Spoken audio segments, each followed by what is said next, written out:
Okie dokie, I believe we are all the way live. Hello and welcome to my graveyard. I am your host of the evening, the Cemetery Man from Salem, Mass. Always taking names and kicking candy ass. Live in living color here with you on Grande's Graveyard. And welcome to a very special Friday the 13th edition of the show, where tonight we welcome in long time, great time, one of my favorite guests in the whole wide world, the legendary Nate Murphy, aka Deep Fried Awesomeness. What's going on, good brother Nate? Hello. Been a pretty awesome week so far, and just glad to be here. It's great to be back. It's been a while, so I'm glad to be back and talk about Friday the 13th on Friday the 13th. It's gonna be epic. This is a lot of fun, and honestly, I usually record Thursdays, as people know, but you had to work last night, and by me, there was a Sorry. brewery. Don't be sorry, because there was a brewery called the Necromantic Brewery by me that was doing horror movie trivia, and I won $40 in gift cards to a horror parlor. So I'm fucking Oh stoked about shit. that. And we're doing the show live on Friday the 13th, so we're celebrating with the masses. And tonight, the special occasion, everyone's heard my rankings on the movies. Hell, we had one of my friends on, my good friend Kyle Allen on. He gave his rankings. Tonight, we look to the old school explorer of horror, the horror boy, deep fried awesomeness, Murphy's Mortuary, Nate, and he's going to give his rankings of the entire series. So I'm really excited for that. But we got a bunch of people in the chat. Let's see what we got here. Gene Sanford's in the house. Man, it's Friday night, and we're What's up, Gene? where? We're on Grande's Graveyard, Gene. Welcome to the graveyard, my friend. Big fan of Like Gene Simmons. Big fan. Gene Simmons. Yeah, dude, the tongue action. Smile, darn you, smile. Hello, everyone in the chat. Happy Friday the 13th. Terrence is here. Thumbs up to the host. Dude, thank you so much. I appreciate that. The Master of Fear is here. What's going on, good brother Fear? Hope all is well with Hey, how's you. it going? Jason takes Joe's to Manhattan. The Italian Goodfellas is in the house. Ryan's here. What's up, motherfuckers? Happy Friday the 13th. Dude, you too, man. Rock on. Aton Spiegel's in the house. This is my boss from my job. So Aton, Hi, welcome, John's my friend. boss. The boss himself, El Jefe. Not surprised Grande won at Hard Trivia. Yeah, no, we got lucky. You are great. Thank you so much, Aton. I appreciate that. Mateo is here. Ciao, Grande. Ciao, Nate. Jason Lives. In general, not the movie that was bad. Okay, so an unpopular opinion from Mateo, not liking part 6. I Oh, may just be on the same boat with him, but also I saw someone mention Jason Takes Manhattan. So I'm rocking the goddamn sweater here. Part oh, 8 Jason Takes nice. Manhattan. I got I that for the dig it. birthday. Actually, a nice woman in the accounting department, Nelly, got it for me. So Wow, that's awesome. yeah, it is. But how have you been, man? Before we get into the whole thing, Nathan says, "Happy Friday the 13th. You guys are so cool." Thank you, boss. I appreciate that. Happy Friday the 13th. It's basically Christmas here. Yeah, man, it's been fun. It's been a great week. It's been like at work, it's been really slow, so it's been really just chill, relaxed. Um, yeah, I've been watching a ton of movies, and I actually like randomly was just chilling with some friends, and I was just like, you know what? I'm gonna pop in a movie. I'm just gonna watch 2001: A Space Odyssey, and I just kind of casually went into it, and that movie kind of like blew my mind. So and it made me just be like, God, I fucking love movies, dude. I love movies so much because it was just like casually. You just when you casually put on a movie like that, and you're not really like you're not really prepared for it. It just when it blows you away, man, it just yeah, it's good stuff. And I've been watching a lot of movies lately, man. Reading comics, doing stuff like that, just chilling as That's usual. fantastic. No, and 2001, that is a movie experience. Like when you watch 2001: Hmm. Space Odyssey, and I feel like the third act of that movie, when it becomes between Hal and Keir Dullea, like that. I love that stuff and the whole visual trippy sequence of going through time, and I think that's a wonderful film. That is one of the movies that's like that's why I love movies, just in general. It's like one of Yeah, the biggest time capsule movies of all time. So I love that one too, man. Jason Goes to Hell is the best Jason movie. Okay, wow. Interesting. Very interesting. Decent threads. Wes, I am the Ice Lord is here. Ciao Grande. Happy Friday the 13th. Thank you so much, brother Wes. Guys, if you want to vote for Wes, he's up for Horror YouTuber of the Month. You can go to Echo Cero's channel and you can go vote for him. I'm a past winner. Nate's a past nominee, and Wes is an awesome guy. So go vote for him. Feel free, Wes, if you want to leave the link down below in the chat so people can click and vote for you. because you're awesome and you deserve everything, man. Nice threads. Hello to the folks in the chat. John's the DiCaprio. I'm the Johnny Depp. I've been nominated, but I ain't got there yet. Oh no, you're fine. Well, hey, we're both in the freaking popular club, right? Watching new Evil Eyes saw Prey decent. Okay, the original Solaris is much similar. Yes, that is true. That's an Andrei Tarkovsky film. That's a Russian film. Really good stuff. Eitan says, I will watch the movie again closer to midnight. Oh, there you go. It's Friday 13th. You got to celebrate like on the hour, my friend. Seen Prey, decent, monstrous fart blower. Okay, I didn't mind Prey. Did you like Prey, Nate? I didn't see that one yet. I know I still got to see that and the new Hellraiser. Those are both on Hulu, but I've been hearing that it's good. I just heard it had like some CGI issues or something like that. I liked it quite a bit, and I thought I was going to hate it, but I don't know. I thought it was a decent enough Predator film for sure. Okay, thanks, Grande. Dude, anytime. UFC breakdowns in the house. What's up, guys? Can't stay long. Finishing up a vid tonight. Awesome, man. Are you doing like a UFC pay-per-view preview? I don't know if there's a pay-per-view on tomorrow night. I'm a casual UFC guy. Like if my friends are having the pay-per-view on, I'll go watch, but I know you give the actual breakdowns of each fight of the pay-per-view cards. Really good stuff. If you guys haven't checked out UFC Breakdowns channel. He has a really, really cool channel where he breaks down all these pay-per-view fights and stuff like that. But all right, ladies and gents, it's Friday the 13th. So I wanted to say to everybody in the chat, everybody at home watching, cheers to you guys. I'm drinking a little Mountain Dew Pitch Black. Cheers. I have a sweet tea over here. It's not anywhere near me. It's over there though, but Oh, for sure. Got it for later, We're going to get right underway. Before John says, John, what's the best horror movie of all time? For me, I would say Dawn of the Dead is my favorite horror movie of all time. What about you, Nate? What was your favorite? Dawn's my number 2 or 3. It's up there, but Chainsaw Massacre, the original, is always number 1 for me. And that's my 2. That's so funny. So my 1 is your 2, and your 2 is my 1. So there you go. But I fucking love both to death. So. Oh, for real? No, that's a classic movie. Yeah, Fight Night tomorrow night. Okay, very cool. Very cool. Predator movie's enjoyable. Do you guys like the Rocky Horror Show movie? Do you? I don't know. I don't know how you feel about that one. I've actually, believe it or not, I've not seen the Rocky Horror Picture Show yet. But really? I've never seen it. I always could never find it. And the one time I did, it was like $40 for the 4K or something. So I was like, I don't really know if I was going to drop that much on the 4K yet. But I've always wanted to. I'm a big Tim Curry fan. So, I saw that movie with in a theater for the first time. I'd never seen it before, and I saw it in a theater. And I remember there was a guy with a lipstick tube, like while we were all standing on line. He said, "Have you seen the movie? Have you seen the movie?" Going down the line, and I said I hadn't. And he put a big V with fucking lipstick on it on my forehead because I was a virgin to the movie. I had not seen the movie yet, and I was like, "Oh my god, this is great!" And the seeing it with a crowd to me made the movie a lot better than it probably was. But yeah, I enjoyed Rocky Horror Picture Show. I enjoy it for sure. Frightfully Forgotten's in the house. Happy Friday the 13th. Jason Goes to Hell is totally one of our favorites because it's so batshit crazy. Thoughts on Deadeye Jason? Any thoughts, Nate? I've heard that theory, and I know that Adam Marcus has like discussed it and everything. I think it's weird because if we're insisting that this is in the same universe as Evil Dead, I don't understand. It has to take place after Evil Dead, right?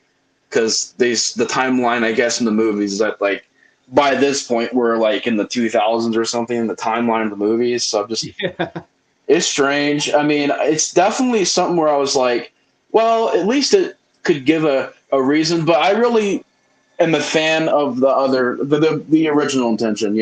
Jason was just the guy that was hard to kill, and he survived. He didn't drown. He watched his mom get decapitated, then he died, came back Frankenstein style. I like that a little bit more because when you put the Deadite stuff back in there, it's like, oh well, Jason just another Deadite. Then he's nothing special. But I like how he's unique. Keep him unique. Don't make him as another Deadite. You know what I mean? Exactly. Make him stand apart. I agree completely with that. But Frightful Forgotten, welcome. I love your channel as well. You guys do just great reviews. Terrence says yes, Texas Chainsaw Massacre is the GOAT, and I know you're a big Dawn of the Dead guy as well. We're going to have Terrence on sometime in the near future talking about the Dead films, and he's going to rank them for us. So that's going to be awesome. I'll be there. I'll be there to watch awesome. That. Thank you, man. Man, those are all good. Hard to make a choice. Yeah, it's true. Hey, Grande, you're referring to the 78 original Dawn of the Dead or the remake? The original is my all-time favorite. George Romero's Dawn of the Dead, I love. I got the poster over there. Always enjoyed Rocky Horror. I saw Dawn of the Dead, Return of the Living Dead. Looks like Friday 2 won the poll. Yes, can't go wrong with the first. The Tater Sack, Jason. Yes, gotta love that. Rocky Horror is cult status. Definitely. I say those two. I gotta see it now. I gotta see it because everybody's been telling me about it. It's good. I will say this. I know horror is in the title, but it's not a horror movie at all. Like it's a musical. It's a fun film. I would say watch it with people that love it, and I think it's one of those movies it's infectious. Like if you see him, her, and them liking the movie, you'll kind of gravitate towards it. In any sense. I don't know. That's 'cause when I went to go watch Planet of the Apes, I kind of was like, man, I looked at it, I was like, man, Planet of the Apes, that sounds so like goofy, like come on, man. And I watched, I was like, I fucking love this shit. Yeah, I mean, insert a writer like Rod Serling, that's what you get, right? Miss Carter's in the house. Ciao, Grande and friends. Ciao, Missy. Hope all is well with you. Ciao. How did Missy grow older when he died as a child? I mean, movie logic, right? Because he's Jason. That's basically it. I don't know. Jason's just Jason. The only thing that can hurt Jason is lawsuits right now. Bingo, that's true. But let's get underway. Nate has a ranking list of the Friday the 13th movies from 12 to 1. We're going to work our way from worst to first, everyone. I'm super excited. Cheers once again. Nate, kick us off, my friend. What is the worst Friday the 13th film, bottom of your list? The bottom ones were always rearrangeable. Like a lot of these bottom tier, at least the first, like the bottom three are definitely ones that I interchange the most. Well, I'll be honest though. The more I think about it, the two above this I rearrange. This one has always kind of stayed there, and it's kind of heartbreaking. I know because I know you're a big fan of this movie. I think I know like a lot of people are big fans of this movie, but Jason did not go to New York in this movie for very long, so mine's part 8 down at number 12, I believe, right? 12? There's 12 movies? 12 number 12. There are things I like about this movie a lot. Like, there really is. First of all, I like that poster. I think it's a badass poster. I also think Kane Hodder is great. I think that the opening music, the shots of New York, and you know, that stuff is really nice. So that's why I like it. It is my bottom tier because it is a really good idea. It is a very fun idea, and it could have been one of the best Jason movies. Yes. If they just did not just keep it as a surprise, like just make it a cruise ship movie.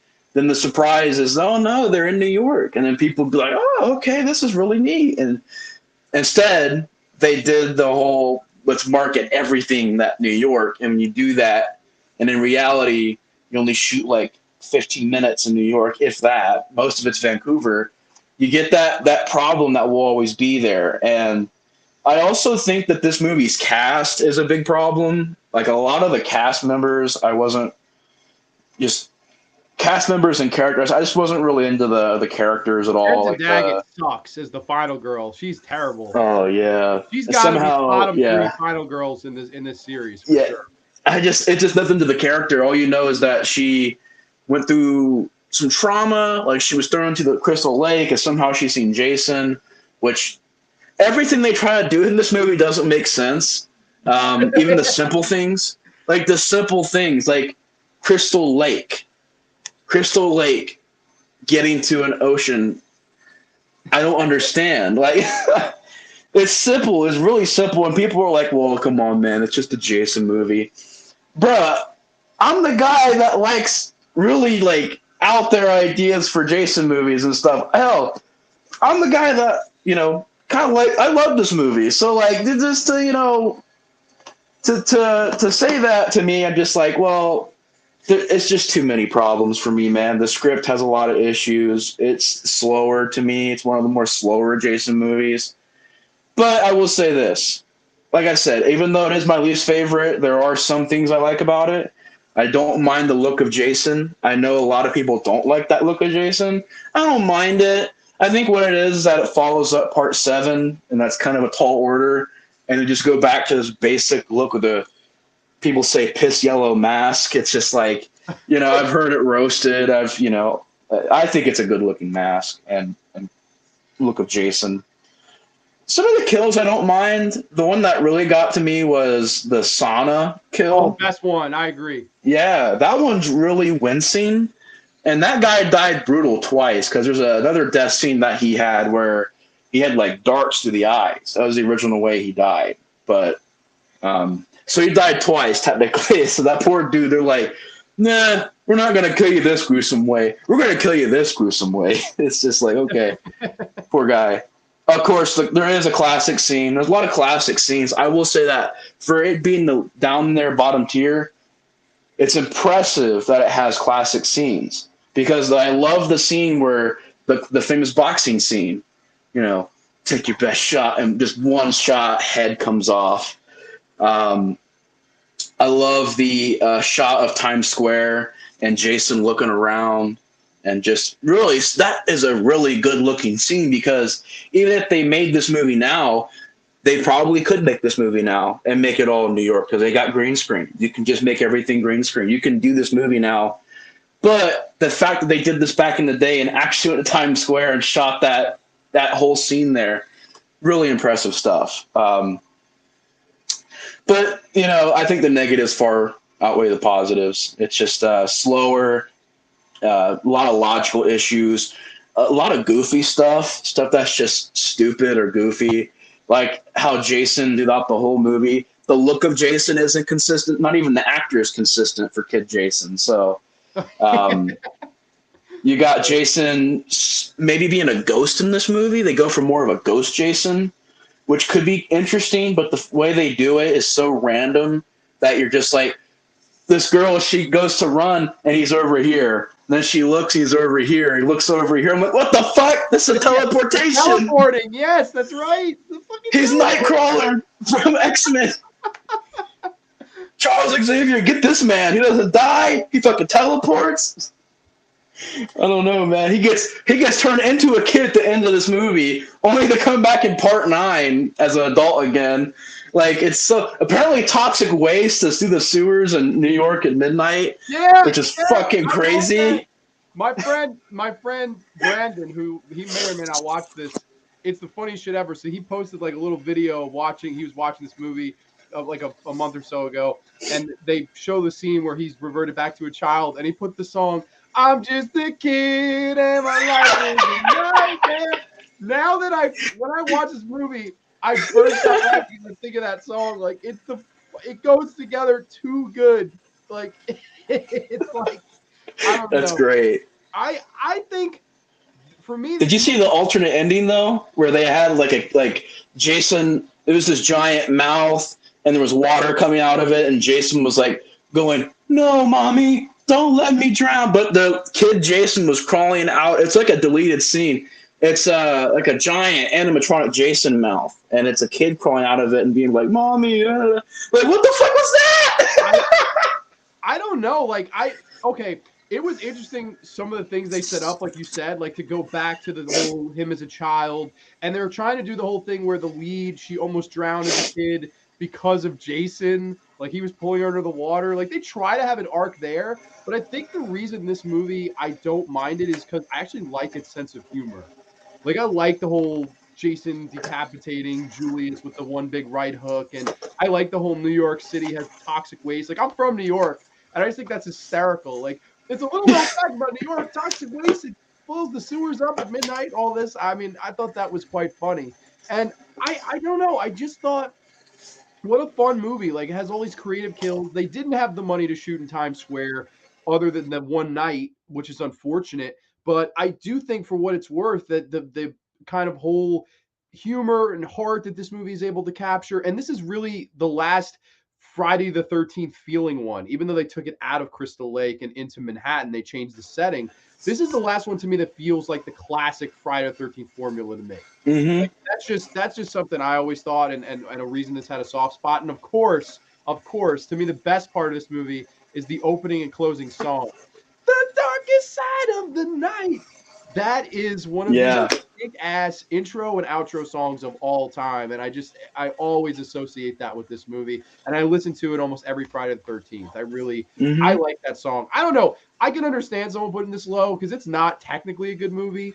But I do think this was made by a director that tried, and this was made by, Yeah. this was the last one where I felt like, Paramount had done. But I do think somebody tried to make this movie. He seemed like a nice guy. Like I've seen interviews with Rob Hedden, I think is the director's name.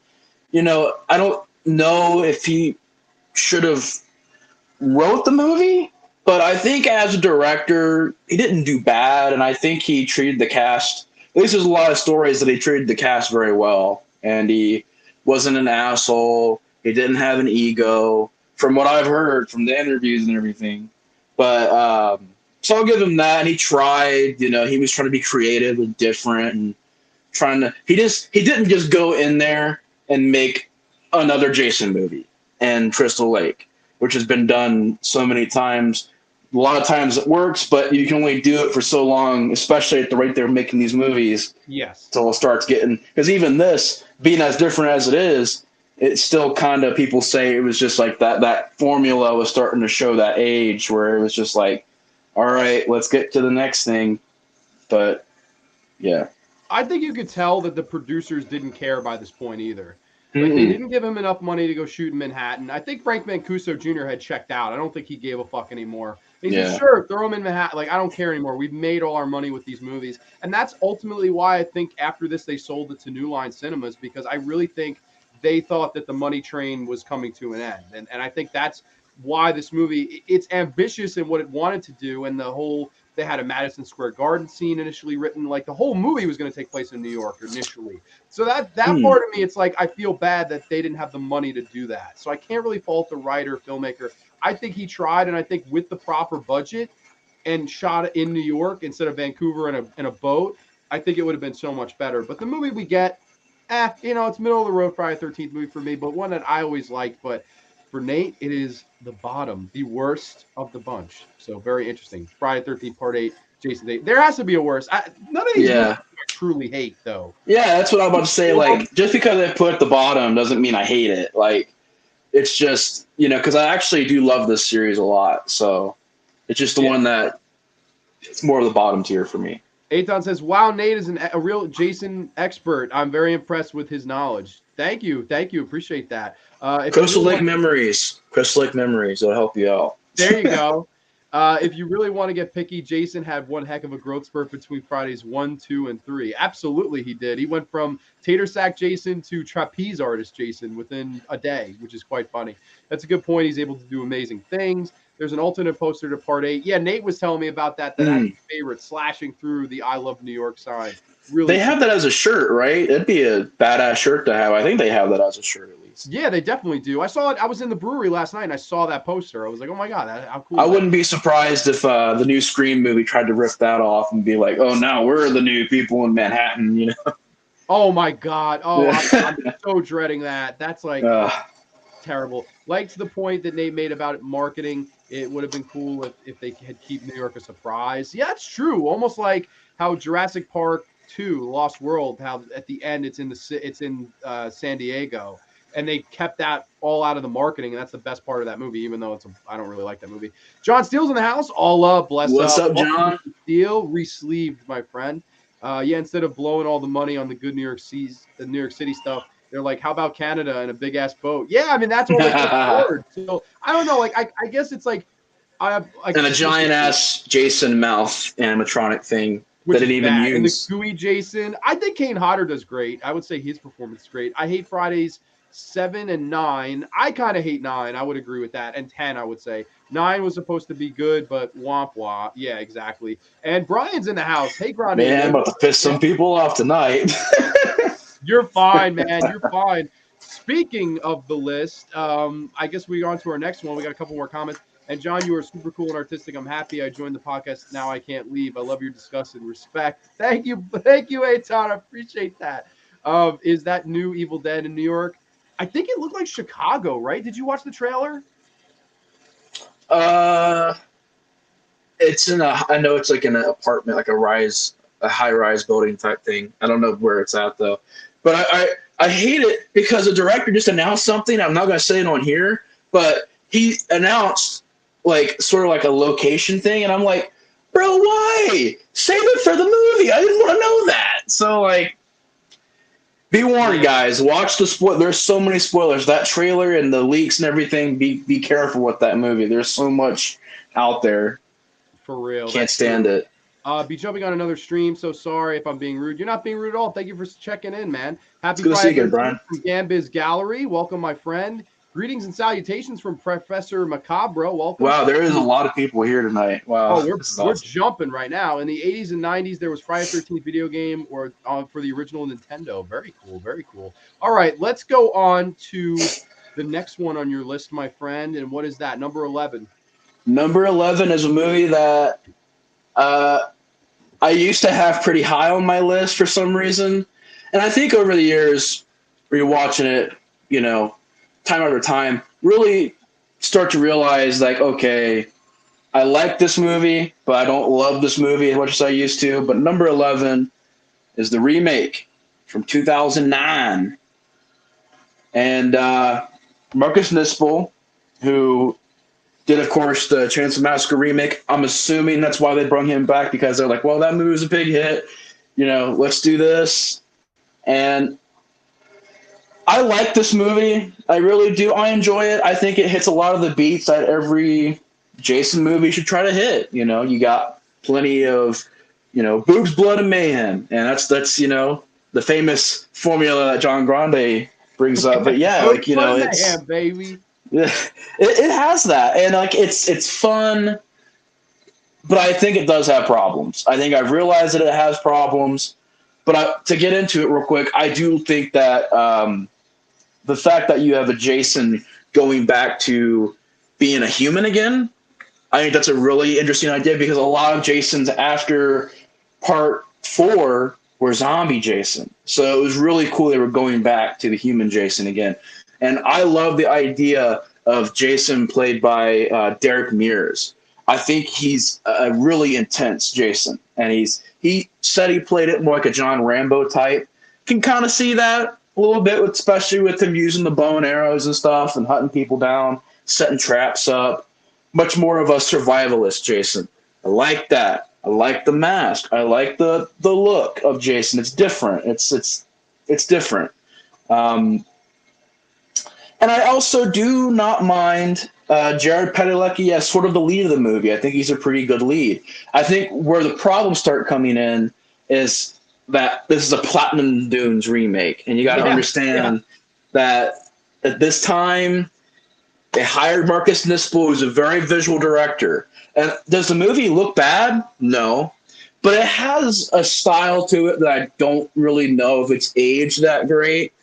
It just, I don't know, just the way it looks, the lens flares, the usage of smoke everywhere. And I don't know if it just feels like it's really dark. And, kind of like this cover, like you can barely see Jason there, which I think works for a poster. But that is kind of the whole movie, where it's just really dark, little lighting, relying on just shadows mainly, which usually means good things, which usually means suspense and ambiance and atmosphere. But with this movie, I feel like it really has a look to it that I just don't really think has aged the greatest. And I also don't think the humor has aged the greatest in this movie. A lot of the humor I thought was just trying to be that really raunchy, super bad. At the time, Pineapple Express was really big, and The Hangover was a big hit that year, and Kick-Ass was out the next year. So there's a lot of this really teen edgy, raunchy, super rated R type of humor. And the teens in this movie, they're not really anything memorable. They're just kind of generic, Like I said, the only person that I really cared for was Jared Padalecki. And there's times where I don't really love the idea that Jason has kept this girl hostage because she looks like his mom, and he's got the machete. Like the movie opens with him swinging the machete at her. It's right here. Did he just stop swinging that machete? Because he was getting ready to smack her in the head with that machete. I don't know what happened there. And decided to try to sell his weed. Yeah, yeah, yeah, man. It's just it's just some really bizarre stuff in this movie. I think the writing's definitely an issue, and I also think that there's not a lot of great music in this movie. That's my issue with it, man. The Yeah, music in this movie, you go from Harry Manfredini doing almost all of the original movies, and I love Manfredini. I think his scores are iconic. But this movie, it sounds like fucking heavy metal machinery rubbing up against each other. That's the music in this movie. yeah. Steve Jablonsky, who I think did a lot of these remakes at the time, Amityville, Chainsaw Massacre remake. Awful. Yeah, he was. Awful Yeah, music. Like it crushes the movie to me. Like it really, because music is so vital to a Friday the 13th film. And even though, a lot of people say Manfredini, all his scores sound the same. Yeah, but at least it doesn't sound like heavy metal machinery rubbing up against each other. Like it's yeah. really quite bad here. Hmm. I really don't care for the freaking score in this. And I would agree, like, the characters, they're okay, they're stereotypical, right? You have, the pothead, the minority, the hot blonde one. You have two hot blonde ones. You have the one moral girl. You have the guy looking for his sister in similar vein to Friday 13 Part 4. But none of them are memorable like they are like let's say a Crispin Glover in Part 4. None of them are memorable like a Reggie the Reckless, like a Demon, Mm-mm. like a Tom Matthews. I don't think any of that. Nothing quotable either. I can't really quote these characters, or the only quote I can remember is because of how like fucking out there it was, where the guy's like, "There's babies that have more space in the uterus." I'm like, what the fuck was Yeah, that? yeah, no, for real. Bizarre, fucking bizarre, dude. I will admit, I like the asshole of the movie, and when he gets killed, it's pretty. Like I remember, I actually seen this in the theater. This was one of the first movies I seen in the theater, and yeah, I probably shouldn't have because it's a pretty. I know why you're saying It's a pretty fucking graphic movie. There's some graphic sex in there. There's some graphic language. Um, but I remember it getting a lot of cheers when the asshole got like the machete stabbed through him and he gets like stabbed in the back of that truck. Everybody was applauding that, so I remember that being pretty funny in the theater. But I think my favorite thing from this movie is I love the idea that they have a like 15-minute, like, is it a prologue in the beginning? Yeah. Like before? Yes. Yeah, like that, like 15-minute prologue before even the title comes up. I love that idea because you think like, oh, okay, here's our cast, and they get boom, boom, boom, boom, boom. Jason's just knocking them off one by one, and Derek Mears as the baghead Jason. I really do think he's up there, top tier Jasons. Like, he's fucking sprinting at people. He's chucking axes across the fucking lawn at people. He's just like able to stand across the lake and shoot someone in the head while they're driving a boat. Like, this Jason's a fucking badass. So he's like Rambo Jason. Yeah. Yeah. I thought I actually at a convention, heard his whole like Q&A, and his story is really sweet. Like, he was kind of weird looking as a kid, so he said he always kind of felt that he could relate to the character. And I think that was a really prime choice. I think he's arguably the best thing in this movie. I really like Derek Mears as well as Jason. I think the look of Jason is like okay. There's nothing iconic, but it's nothing bad either. It's just it's solid overall. I would say it's solid. Yeah. But yeah, no, I don't know what it is about this movie. It's one of those where I don't mind it, but I don't love it at the same time. Like, it's watchable, but it's not one I go back to a lot. But in comparison to a lot of remakes, I would watch it over them because it does have the same formula. It does have the boobs, blood, and mayhem going for it. And at the kind of core of Friday the 13th, that's what these movies are. They're body count movies with boobs, blood, and mayhem in them. So, I mean, that's definitely the right formula. I just feel like the only thing this movie misses, really, it's that music, it's the memorable characters, and it's honestly, do you feel this movie was effective in its horror, like effective in like, because some of the old school Friday 13th, they had tension building and points where you felt fear. I don't quite know if this sticks the landing with that. What do you feel about that? Well, I think the best part of that is the first 15 minutes. Because I really do think when Jason's on screen in the opening, I think the bag look is much creepier than the hockey mask in this movie. I love the hockey mask, classic, but I like how Derek Mears appear. Like the first time you see him with the bag head is like it is kind of frightening. I do think that the ideas of Jason like dangling the chick over a fire and letting her burn slowly, it's like brutal. But like after that, after the first 15 minutes, it kind of winds down, trying to go for that humor, which really isn't that funny. I didn't really think the humor was great. And then like when Jason shows back up, it doesn't really feel like it gets as intense as the beginning. So for the most part, not really. It's not really. I wouldn't say it's creepy or scary for the most part. It's more just stylistically. It's like stylistic slasher, basically. Yeah, I think, and two, I would even say this. I like the first group of kids better than the group of kids we followed with the movie. Like I liked them better. The one who's like Crystal Geyser, like all that, and the one telling he came back. Jason, his is sterile. Like they're all the stories and stuff they're talking about around the campfire and the weed. And I thought wasn't that one guy in the Texas Chainsaw Massacre remake as well? Yes, he was. That's true. That's right. There's a lot of recognizable people in this movie, but I don't know. Like, overall, I would say like again a middle of the road to maybe even slightly below average for me. But it's a movie that's like I don't hate it either. Like I don't know really other than 9 and 10 that I hate any of these. Like I definitely think it's passable movie. But it's number 12, part 12 comes in at number 11 on Nate's list. So very cool stuff.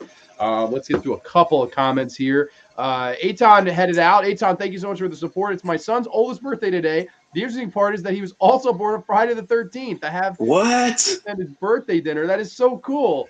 Today is my son's birthday. His name was Jason. No, it's probably not. From the little I've heard of the Friday 13th music scores of these films, they have that echo effect, which is the delay pedals with the guitar. Really, I also miss. They only do it in the very opening. This movie sorely misses that. Like, I think music is the main thing that cripples this movie.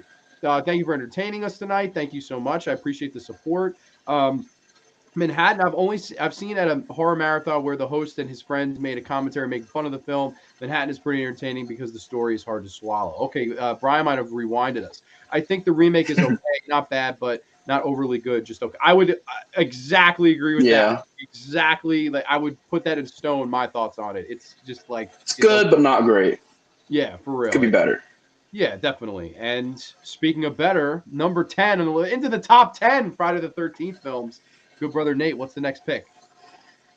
My next pick for the ranking is Freddy vs. Jason, the showdown of the century. The man of your dreams versus the Crystal Lake slasher. I didn't rehearse that, as you can tell, but it's kind of the same thing with this movie. That the more I've watched it, while I do like it more, and I really enjoy this movie, I really do. Can't say it's one of my favorites, but I do highly enjoy this movie. This is an extremely fun movie, and I think they could have done better with it. I think that's why it's down there with the remake. Yeah. Because there are things that I enjoy about it, but it could have been done a lot better. But I don't hate it as much as other fans. I know some people, like the fact that Kane Hodder isn't in this movie, it ruins the movie for them. They can't watch it. Yes. I think what should have happened was New Line and Paramount, or somebody that knows Jason, really enough, somebody knows Jason and Freddy, because Ronnie Yu, I do think he's another visual director. I think the movie has a look to it that I like. I know some people don't like it, that blue, dark blue type of thing they got going on with it. I like it. I like it a lot more than the remakes look. I think it fits this movie. Maybe because I'm a sucker for those early 2000s movies. I love cheesy early 2000s stuff. But Ronnie Yu didn't really know anything about Jason or Freddy. And you had a studio that was only for Freddy. Like, let's be honest. They really didn't care. Like, let's just get Jason in there because this is what the fans want, but we can also make money. They really didn't bring anybody in that knew Jason. They should have brung in. That's why it needed Kane Hodder. Because Kane Hodder would have been like, no, let's not do that. Let's do this. This is what Jason would do. And he's done that plenty of times where he stepped in and been like, No, Jason wouldn't say. No, he wouldn't say anything, but he wouldn't do that. He wouldn't, act like that.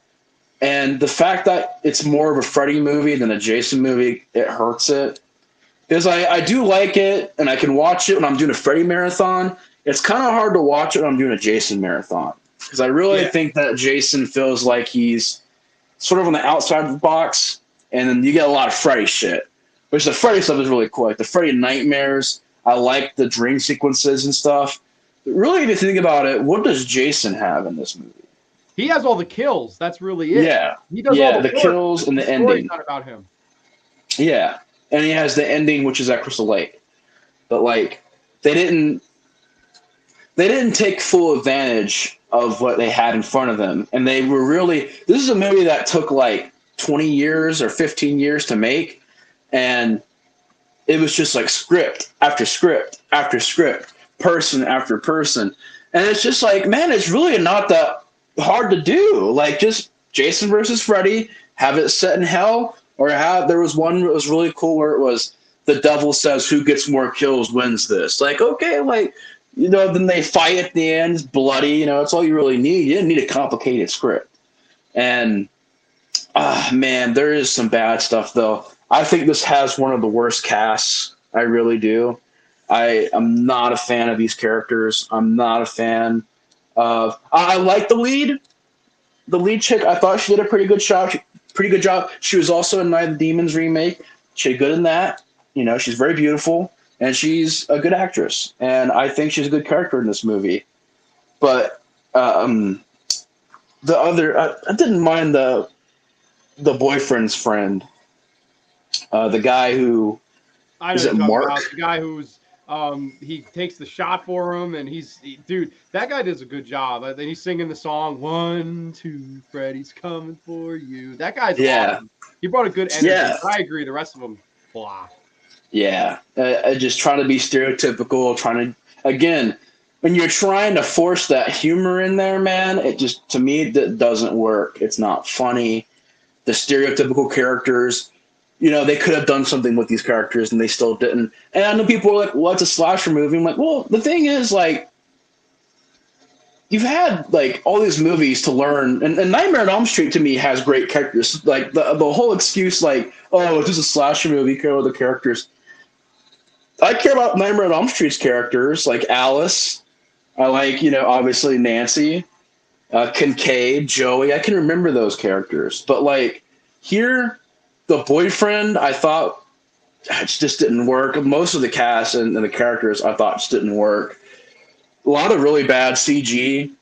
Trying to use that CG just didn't work. Oh my god, the worm Freddy was fucking terrible. Oh man, CG. The Jay wannabe, Jay and Silent Bob, the Jay wannabe in there. Yeah, it's just like, oh my man. God, right. And it does have a lot of problems. That's why it's down there for me. But I will say, I still really enjoy this movie. I think it's got a great ending. It's got one of the bloodiest finales you can see. Robert Englund is the fucking man in this movie. I love his performance. Yeah. He's playing. They went back to more of a scarier Freddy, but also keeping more of a Nightmare on Elm Street 3 Freddy, which is pretty happy medium for me. I don't mind this Jason. I hate the look of this Jason. I hate how they had to give him platform boots or whatever. And he's Frankenstein. No, he's not. He's Jason. Frankenstein is not Jason. Like it's not. I think Ken Kersinger was awful as Jason too. Like the design, performance, he was terrible. Ronnie Yu did a really big disservice because he didn't know either franchise, and they absolutely should never have let him make the call of fire of Kane Hodder. That was a disgrace. It's not like it went from Paramount to New Line and they wanted to go a different direction from Kane. Ronnie Yu came in and said, "I don't want Kane. I want someone taller," because he's trying to tell like a WWE story where it's the big man versus the little man, and the big man doesn't speak, and the little man kind of carries the program. And he looked at it more like a WWE match, which I on paper don't mind. They did the whole weigh-in in Vegas, like boxing weigh-in, and where's your mom, Hockey Puck, and Freddie and Jason were the verbiage. I thought that was fun, but I don't know. To me, this movie could have just been a popcorn movie, and it really isn't. The story is so like just boring and bland. Mm, Like yeah. Freddy using Jason to get his power back. Like what? Like so lame. It's And just too much thought put into it. Like try to make it too complicated. I'm like, just make it simplified. We came here to see. Just give us that. I would have just done like a movie where you literally have the scoreboard on the bottom. And for every kill, you get even sound effects like ping, ping, like, and then have the story be at the end, whoever kills more in 24-hour period gets to stay up and keep doing their thing. The loser stays down in hell forever.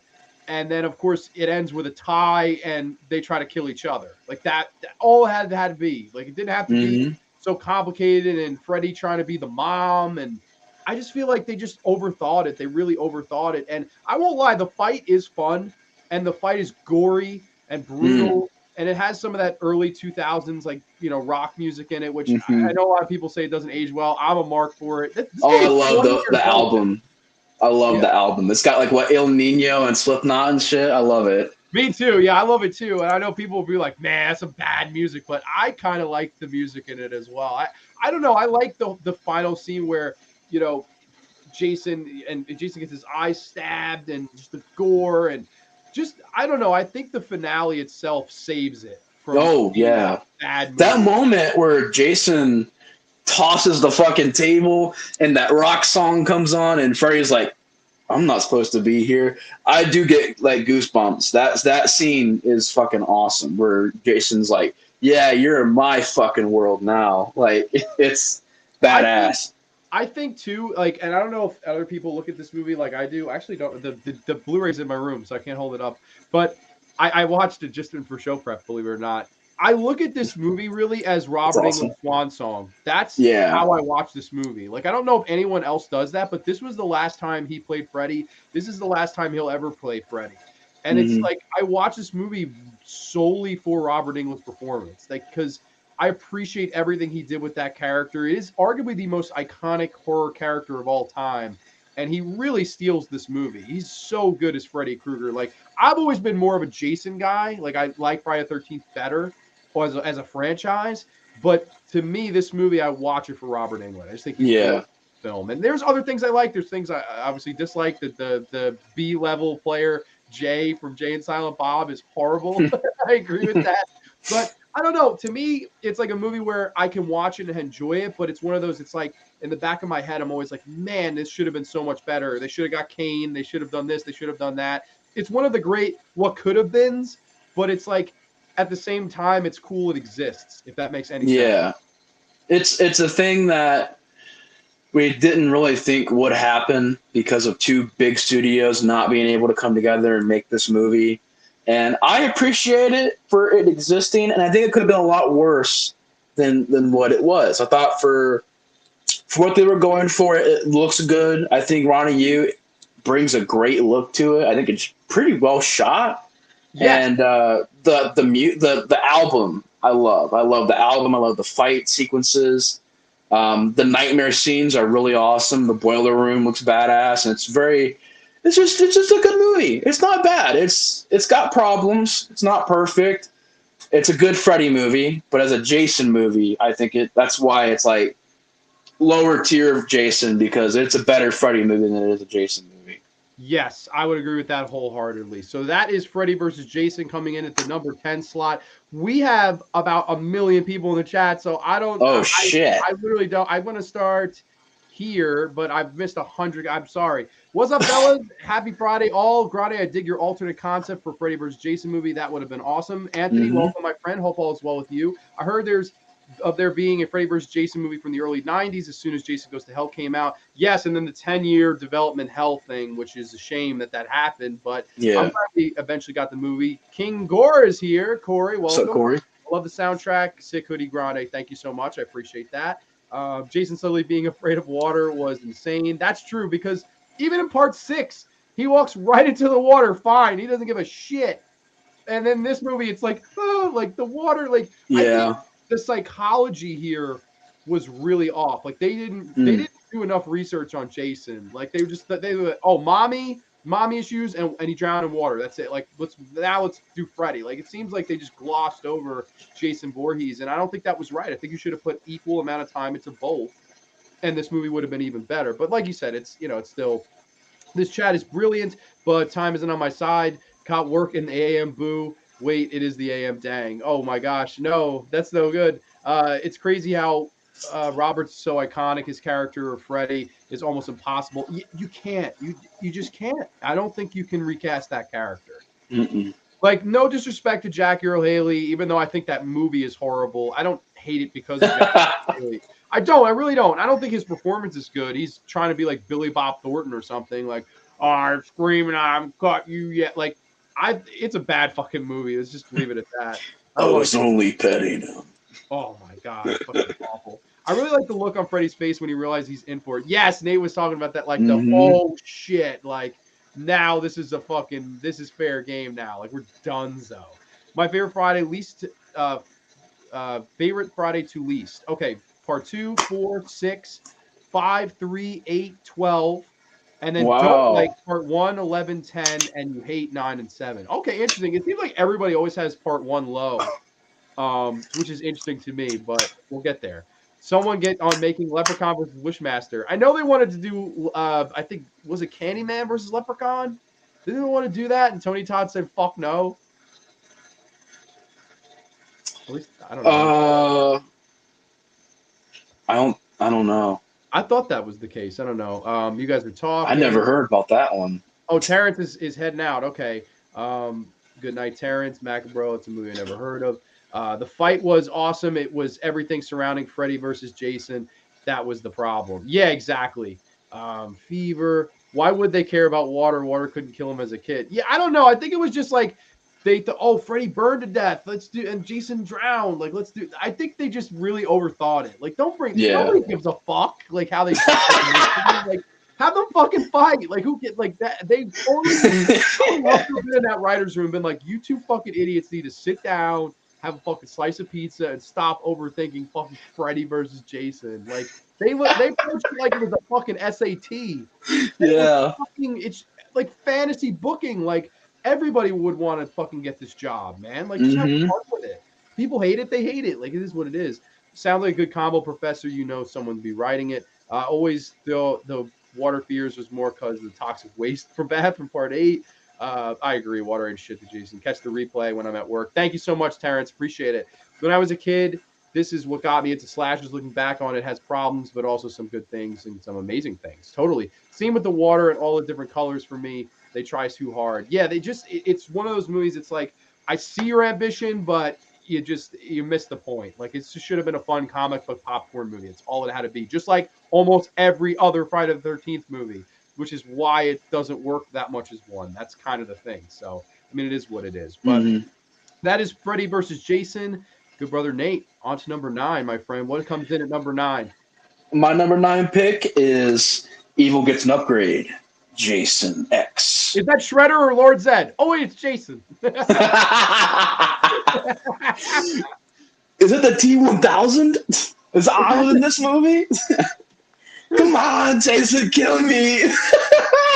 Bro, I'm surprised Arnold did not at least, like, did they not reach out to Arnold for, like, this is like a futuristic sci-fi movie. Like, hey, let's, make a cameo. Okay, for everyone who doesn't know and hasn't heard this, Nate does the greatest Arnold Schwarzenegger. Oh my god! Please do Arnold Schwarzenegger fighting Jason. I want to hear this. This is hysterical.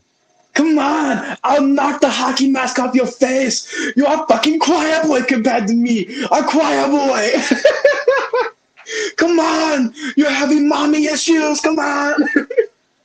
I break your face. Come on, Jason. Come on, mama's boy. Come on, sissy. Oh, my God. Chill out. Chill out. Imagine him as Bronski.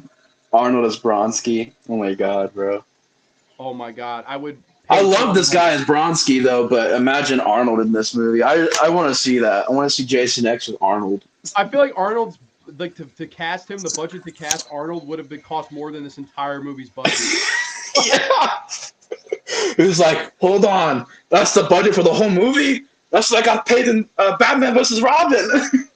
I got paid $3 million. Oh, Batman and Robin, that's the versus. I got paid. I'm here. I got paid more to wear that suit. Oh, dude. Jason X though, man, this is a fun one. This is a fun one. I actually went through a phase though where I was like, oh yeah, this movie is stupid and cheesy and da da da. But man, I've grown to it's just grown on me. Every time I've watched it, the more I'm just like, you know what, fuck it, man. This is actually a really fun movie, and it's Jason in space, man. You get what you get, and you don't throw a fit. No, I was joking. You can throw a fit, but it's fun, man. It's entertaining. You got Kane Hodder. Last time he played Jason was in this movie, and is it perfect? Hell no. This movie got made in like 1997 or No, 8. 2002. Oh yeah, damn. Well, I think it was shot in 2000 and it sat on the shelf for 2 years though. So yeah, it was 2000 shot. It was definitely shot around 2000. it looks like it because I was thinking like it was like it's from the 90s or something. You know, like a 90s space sitcom show. I don't know. A But direct to TV sci-fi film. Like that's oh, dude. I'd always see this on Sci-Fi. They'd always be playing this, and Jason Goes to Hell. It makes perfect sense. Like it looks like fucking boa python versus fucking evil monster. Like it's how it looks generic looking and cheap. Cyclops versus Megalodon or something like that. But yeah, I mean it's fun, man. It's pure fun. I like the cast a little bit in this movie. I do like it more than Freddy vs. Jason's cast, than the remake's cast, or hell, even Part 8's cast. I actually like the lead chick. I thought she has a pretty decent job. Jason fucking Voorhees, that's what's going on. The doctor guy, you know, gets his head cut off. It's okay, he's wanting his machete back. You know, I love that shit. Machete back, everybody. It's all right. Yeah, I fucking love it. I love Bronski, badass character of the movie. Almost the lead. He's not a lead, but he's one of the leads. I mean, he's one of the main cast. I think he's probably my favorite character from the movie is Bronski. And Kane Hodder as Jason coming back in this movie. I don't mind the look of Jason. I know some people hate it. I like the look of Jason. Obviously, I wish Uber Jason was in the movie more, but for what it is, it's pretty fun. And of course, The Matrix was pretty popular at the time, so I love the idea of the android chick with the outfit she totally from The Matrix, and just blowing holes in Jason and shit, blowing his leg off. It's cheesy fun. It is. It's really cheesy, but it's like it's just still really fun, man. It's got a really good tone, and yeah, I mean, there's problems. The CGI sucks. The look of the movie, it looks so goddamn cheap to me. It looks like it was shot on a set left over from another project or something like that. It was like, oh, just shoot it right there. All right, you go film that over there. I don't know. It looks like it was just barely put together sometimes. But yeah, I mean, there's not really much I can say about it. It's Jason X. Jason in space. You get some awesome deaths. Him smashing the fucking chick's face on the fucking counter and it shattering. Fucking kill. That's the best kill of this movie for sure. Yeah. It's like it's definitely, there are parts that save it a little bit. I'm not a big fan of this movie. I would say this is one of 2 Friday the 13th movies that I like never ever reach for. But I would say this, its heart is in the right place. Like it is following that Friday the 13th formula, even to the point where he's killing the 2 girls with the sleeping bags and the simulation. Like that's funny. You want to smoke some pot? Yeah, you want to have some premarital sex? Like, the way they're fucking, it has its heart and its brain in the right place. These people got Friday the 13th. I just think I wish it had more of a budget. Maybe. Yeah. Like I don't know. It's one of those, and I know the reason it was made was only to promote Freddy vs. Jason. Like someone at New Line said, "Holy shit! Before Freddy vs. Jason, we got to do another Jason or Freddy film because we haven't done one since the early '90s. Like, what are we gonna do if we wait 10 years and then the steam has kind of been let out of the fucking steamroller? This is not going to be the big budget hit." Yeah, because this came out right before Freddy vs. Jason, if that's the case. Because that's right before Freddy vs. Jason. And what happened, I know people that were alive around this time, I mean, older than us, would remember that this leaked. This is one of the infamous movies that leaked to the internet and people watched it Wow. before it even came out.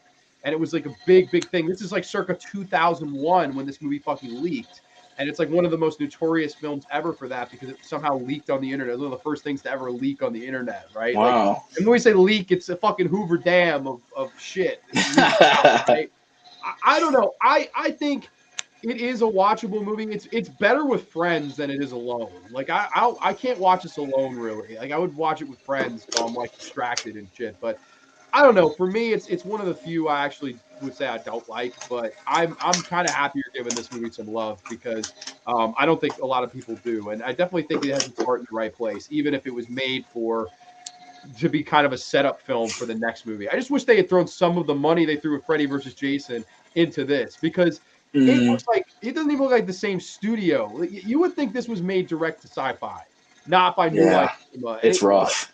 It's kind real of rough looking. weird. Like I actually don't know if someone in the chat could look up what the budget was for this compared to Freddy versus Jason, I would love to know that. Like what I the know fuck? some people have said like, oh, it was just the time it was made. I'm like, no, I'm telling you, I know 2001 or 2 movies that even their CG looks better than what's in this. Like bottom tier type of CG. I mean, it's like not as bad as the Asylum level, but it's getting there. You know what I mean? Yeah, but it's like at the same time, this is not a movie where the CG bothers me because it's a fucking Jason movie in space. Like it's like even some of its faults, you can be like, okay, but this, like you could give reason where it's like it's justifiable.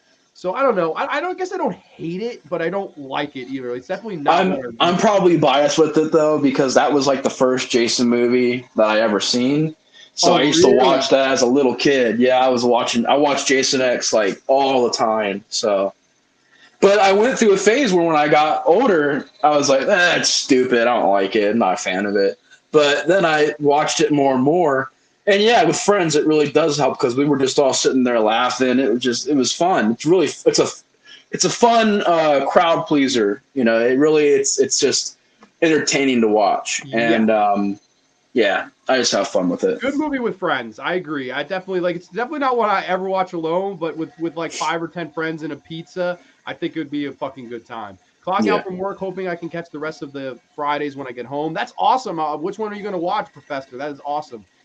Cheers to the weekend to you, my friend. It's super cheesy, but that's why I love it. Yeah, I think it's a movie that's grown on a lot of people.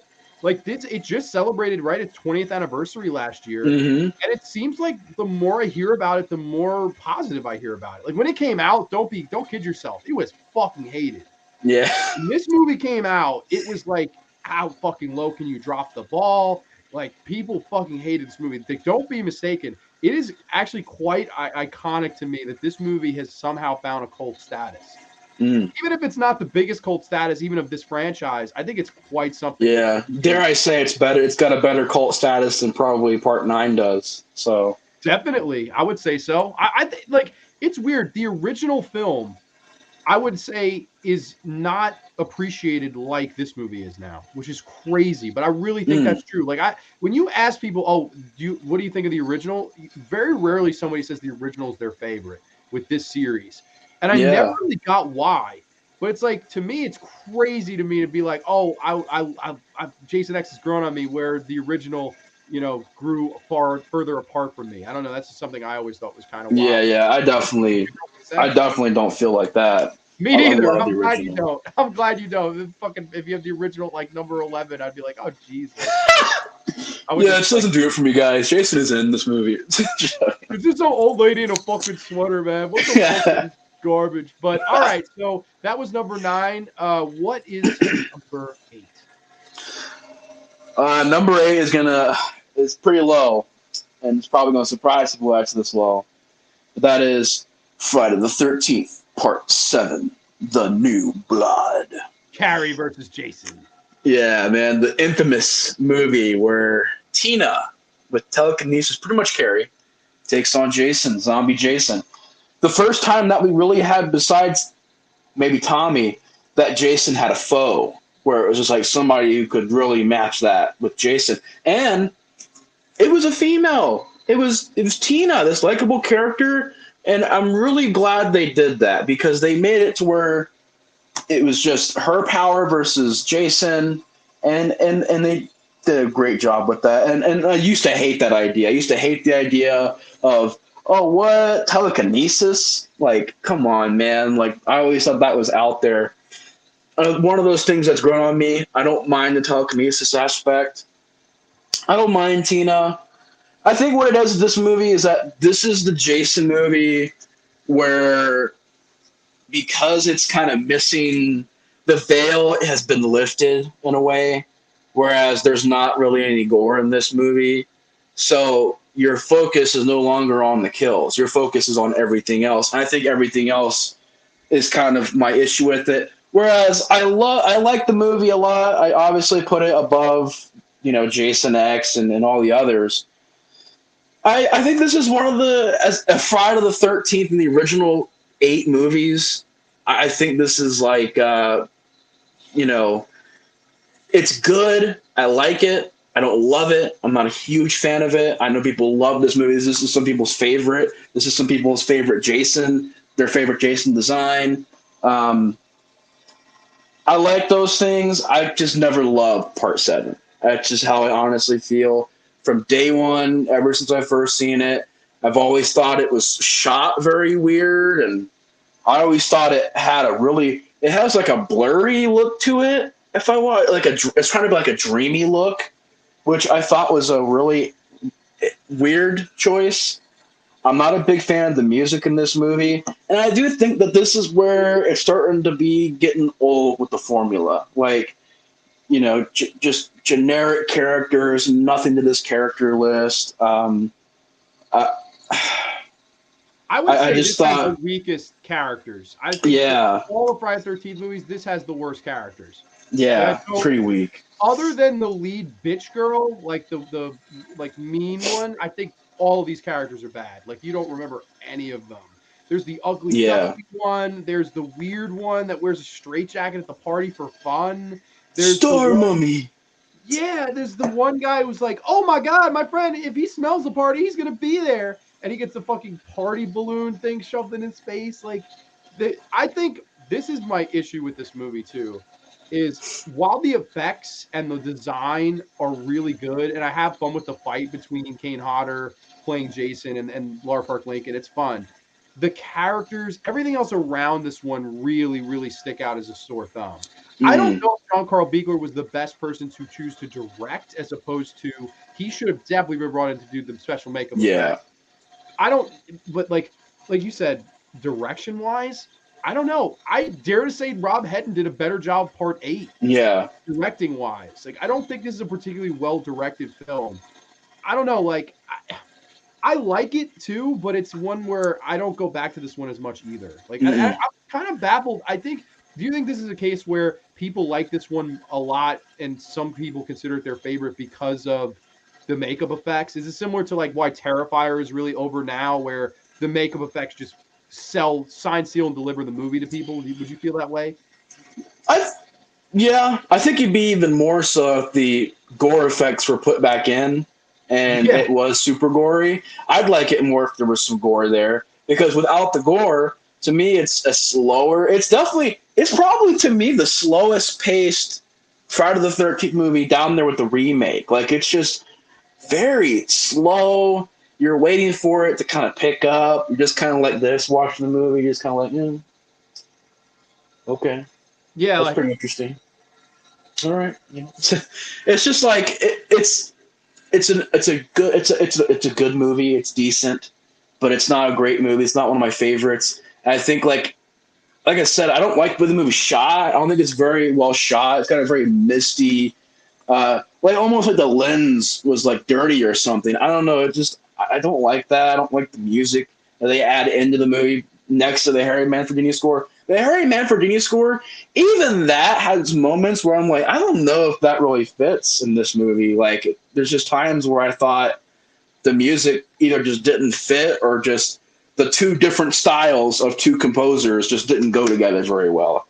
And I know John Carl Buechler had a lot of issues making this movie, and he had issues with it afterwards too, where he was just like, I don't really think that worked. The ending, I thought, was out there. Like, okay, the father's corpse was still in the lake. Like, they never Oh recovered my the God, corpse. that's right. Oh, And he's that's just a little bit horrible. muddy. Like, he's supposed to be decayed. But they took that out and put the muddy version of him in there. And the MPAA, they are fucking just, I cannot believe what they did to this movie. They kind of low-key, I wouldn't say ruined it, but they made it to where it's definitely not as good as it could be. Like, they could have been a fun, gory ride, but that gore not being there, with an already not very good cast of characters, with an already not very good look or direction or style or score, just to me, comes together as like an okay movie. It's decent, it's okay. I put it above other movies in the series, but not by much, honestly. It's not one of my favorites, but I know it's a huge fan favorite. Yeah, I would dare to say this is one of the more overrated ones. Like I don't grab for this one as much as most people do. Like I would say one of the more, I don't know if it's the most overrated one, but it's one of the more overrated ones for me. Like it's definitely in that boat because it just seems to get a lot of love. You're right. But I could never see myself saying this is my favorite or I don't know. I don't think it's that good at all. Like Mm-mm. it's passable, but I would agree. I think you have it at a perfect spot on the list. Part 7 towards the bottom for me as well. Yeah, definitely. I would say in this ballpark of the list is perfect. Favorite from favorite to least. Okay, 4, 2, 1, 6, 3, 10, 5, 7, Freddy versus Jason, 8, remake 9. Okay, I would have 9 at the bottom as well. Although we already know, spoiler alert, Nate's is definitely not at the bottom. It has to at least be in the top 7. So that's what's fun here. The part of the doctor using Tina, yes, it is, and it's funny enough. It's fucking Terry Kaiser from Weekend at Bernie's. Yeah. I always think that's kind of like, hey, Bernie. Bernie. Jason kills him, and then I guess they'll make Weekend at fucking Crystal Lake or something. Also thought 9 was terrible. Labyrinth, yeah, it just didn't do it for me really at all. Even when I saw it as a teenager in the theater or visited it recently and hated it even more than I did before. Yeah, I fucking hate Jason. Jason Goes to Hell. I think it's a piece of shit too. The only thing I like from part 7, I know you like it. I love it. The only thing I like from part 7 is 2 people that was on Three's Company. There you go. Three's Company too. I know AJ, that's his favorite sitcom of all time. But all right, my friend, that was part 7. What do you got for us next? What's next? Now we get to the interesting zone. This is where it's just like, oh shit. Next up is Jason Goes to Hell, the final Friday. I get, okay, look, I get why people don't like this movie. I used to argue with people. I don't know if I can really argue because it's good points, but I don't care. I don't care about the problems. I love this movie to death. We're finally in that zone where now I'm like, okay, now I love these movies. Like, I love everything about it. It's such a fresh, new take on the story. That was, to me, by the time we got to even part 7, it was starting to get stale and kind of, it was just starting to get to the point where, like, okay, you could have done a part 9 and had Jason killing people at Lake again. But honestly, I like the idea that Adam Marcus, young filmmaker, very young when he made this. Some people say he was too young when he made this. Him and his friend worked on the script and worked with Sean S. Cunningham. And you got to understand, he was told by Cunningham, hey, do whatever you got to do. I want that hockey mask out of this movie. So what do you do? What do you do with that story? Like, you're told, hey, you can make this movie, but I don't want that hockey mask in this movie. So honestly, a lot of that stuff that happened with this movie, Sean S. Cunningham put that stuff into motion. Adam Marcus based his story off of what was told there, and I think he did a good job. I love the idea that, hey, Jason, all right, let's make it to where even if he's dead, he's still a threat. He's this demon. It's crazy. I love it. It feels like the Hidden on steroids and on cocaine. It's like the Hidden on steroids. Yeah. It's like the most cocaine-driven. They probably, I don't know if they did coke when they made it, but it's a very cocaine-fueled movie, you know. I did coke after a while. No, I'm just kidding. Did it while you was watching. It's like, okay, now I can keep up. No, I was joking out. But yeah, it's such a bizarre sequel, but I love it for that. The look of Jason, iconic to me. Poster, badass. Although, why the fuck, like, nothing on this poster is in the movie. that demon worm thing, that's not even in the movie. It doesn't even look like that. So I don't know what the fuck is going on with this poster, but that all ain't in the movie. Should have been though, because this would have been a badass mask. That replica mask at convention. I've never seen that like silver tin mask at a convention ever. They should. It's a really cool looking mask. I love the cover. Buy it. That's the coolest thing about this movie is the mask on the cover. Yeah, and like the trailer for the movie. I remember that trailer with the fire going through the mask, the final Friday. And this came out right after Freddy's dead, so it was like, all right, Freddy's dead. Let's also take Jason to hell. And I think it's a very different movie. It's very unique. It's very refreshing. I love the lead. I love the lead character, John D. LeMay. One of my favorite leads from the series. I think he's a guy who you feel sympathy for, you feel bad for. He's always dealt, a bad hand, but yet he's still fighting. Get away from her, motherfucker! He punching Jason. This guy's getting into a fist fight with Jason, getting his ass kicked, but getting back up and still fucking fighting. I love that ending. I love the idea that Jason can body hop and the gore and shit. The shit that I don't like about this movie, though, is the story. The script, the story, biggest issue for me. Because you have Jason somehow having a sister, which came out of nowhere, the dagger, and you got to use this dagger because he's a Deadite, so you got to use this dagger. And I'm like, oh my God, that stuff is where I check out. It's like I try to block that shit out of the movie because that's where I'm like, okay, everybody out there that hates this movie, I'm fucking with you on that. That shit is garbage. I fucking hate it. But I think everything else in the movie is nailed. The gore effects. This is another one that I seen as a kid. And oh my God, when it got to the scene where like people were getting their fucking forearms broken out and like the bone sticking out, I was just like, kill. Yeah, the fucking elbow this fucking girl's face into her fucking skull. I was like, oh my God, bro. And it's just like, it's a good slasher. It's got some good special effects. It's not a very like bad directed movie by Adam Marcus. Dare I say it even has some good direction in there and actually is lit pretty decently.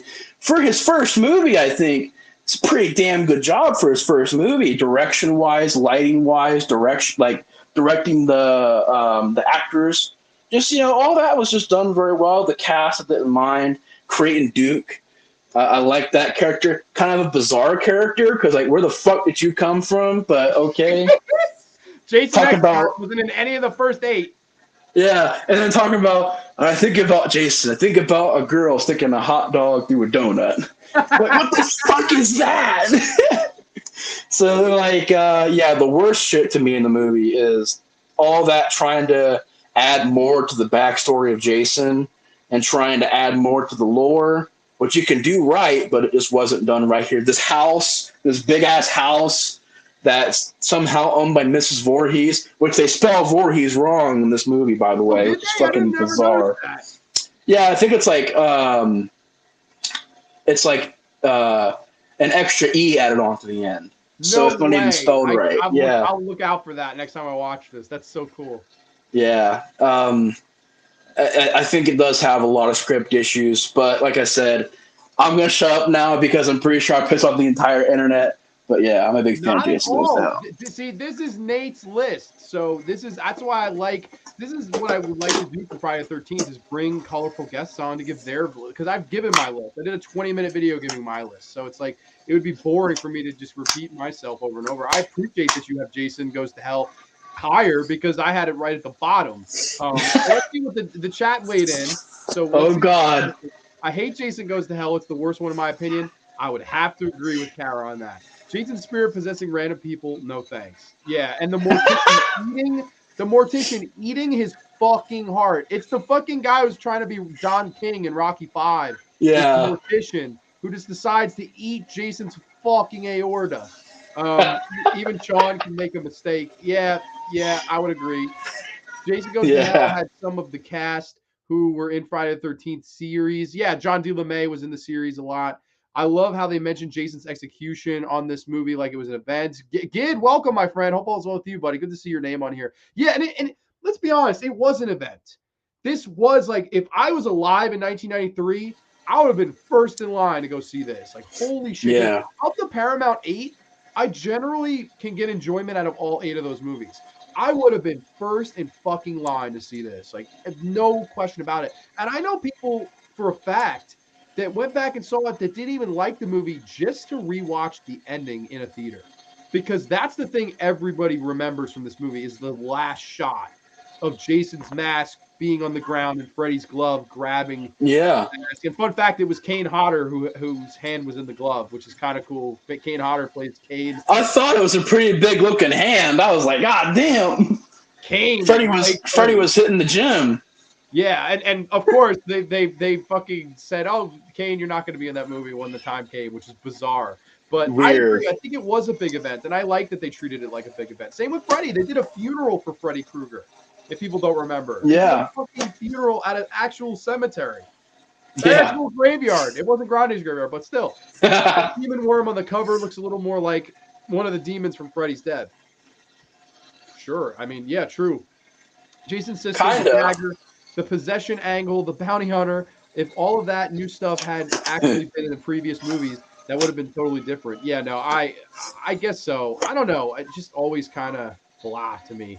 I don't like Jason X because of how they temper and mess up the lore, but the characters are good. And Creighton Duke, even though it comes out of nowhere, is still a good character. Yes, he's great. Stephen Williams is fun in the role. Kane Hodder, the only person to play Jason and Freddy. Yeah, that's true. That is absolutely true. That part was actually pretty cool. That's the part that, like, Fangoria, I remember at the time, like, if you look at old Fangoria magazines, that was the selling point. Like, people were like, okay, whatever about Jason Goes to Hell, but that Freddy versus Jason, like, the ending it sets up. Like, I think that ending almost overshadowed the whole movie, and people really don't like this movie as a whole. This is one that I have heard people say they love it. You know, like, you like it. I know Rambo Rap, Matt. his favorite. Ryan It's his Snyder, favorite Jason. favorite. I've heard people say this is like their favorite one, and that's cool. I fucking hate it, and I won't like bore you all the tears with my rant on it, because if you want to hear my rant on it, you can watch any from a previous episode. This is about Nate's list.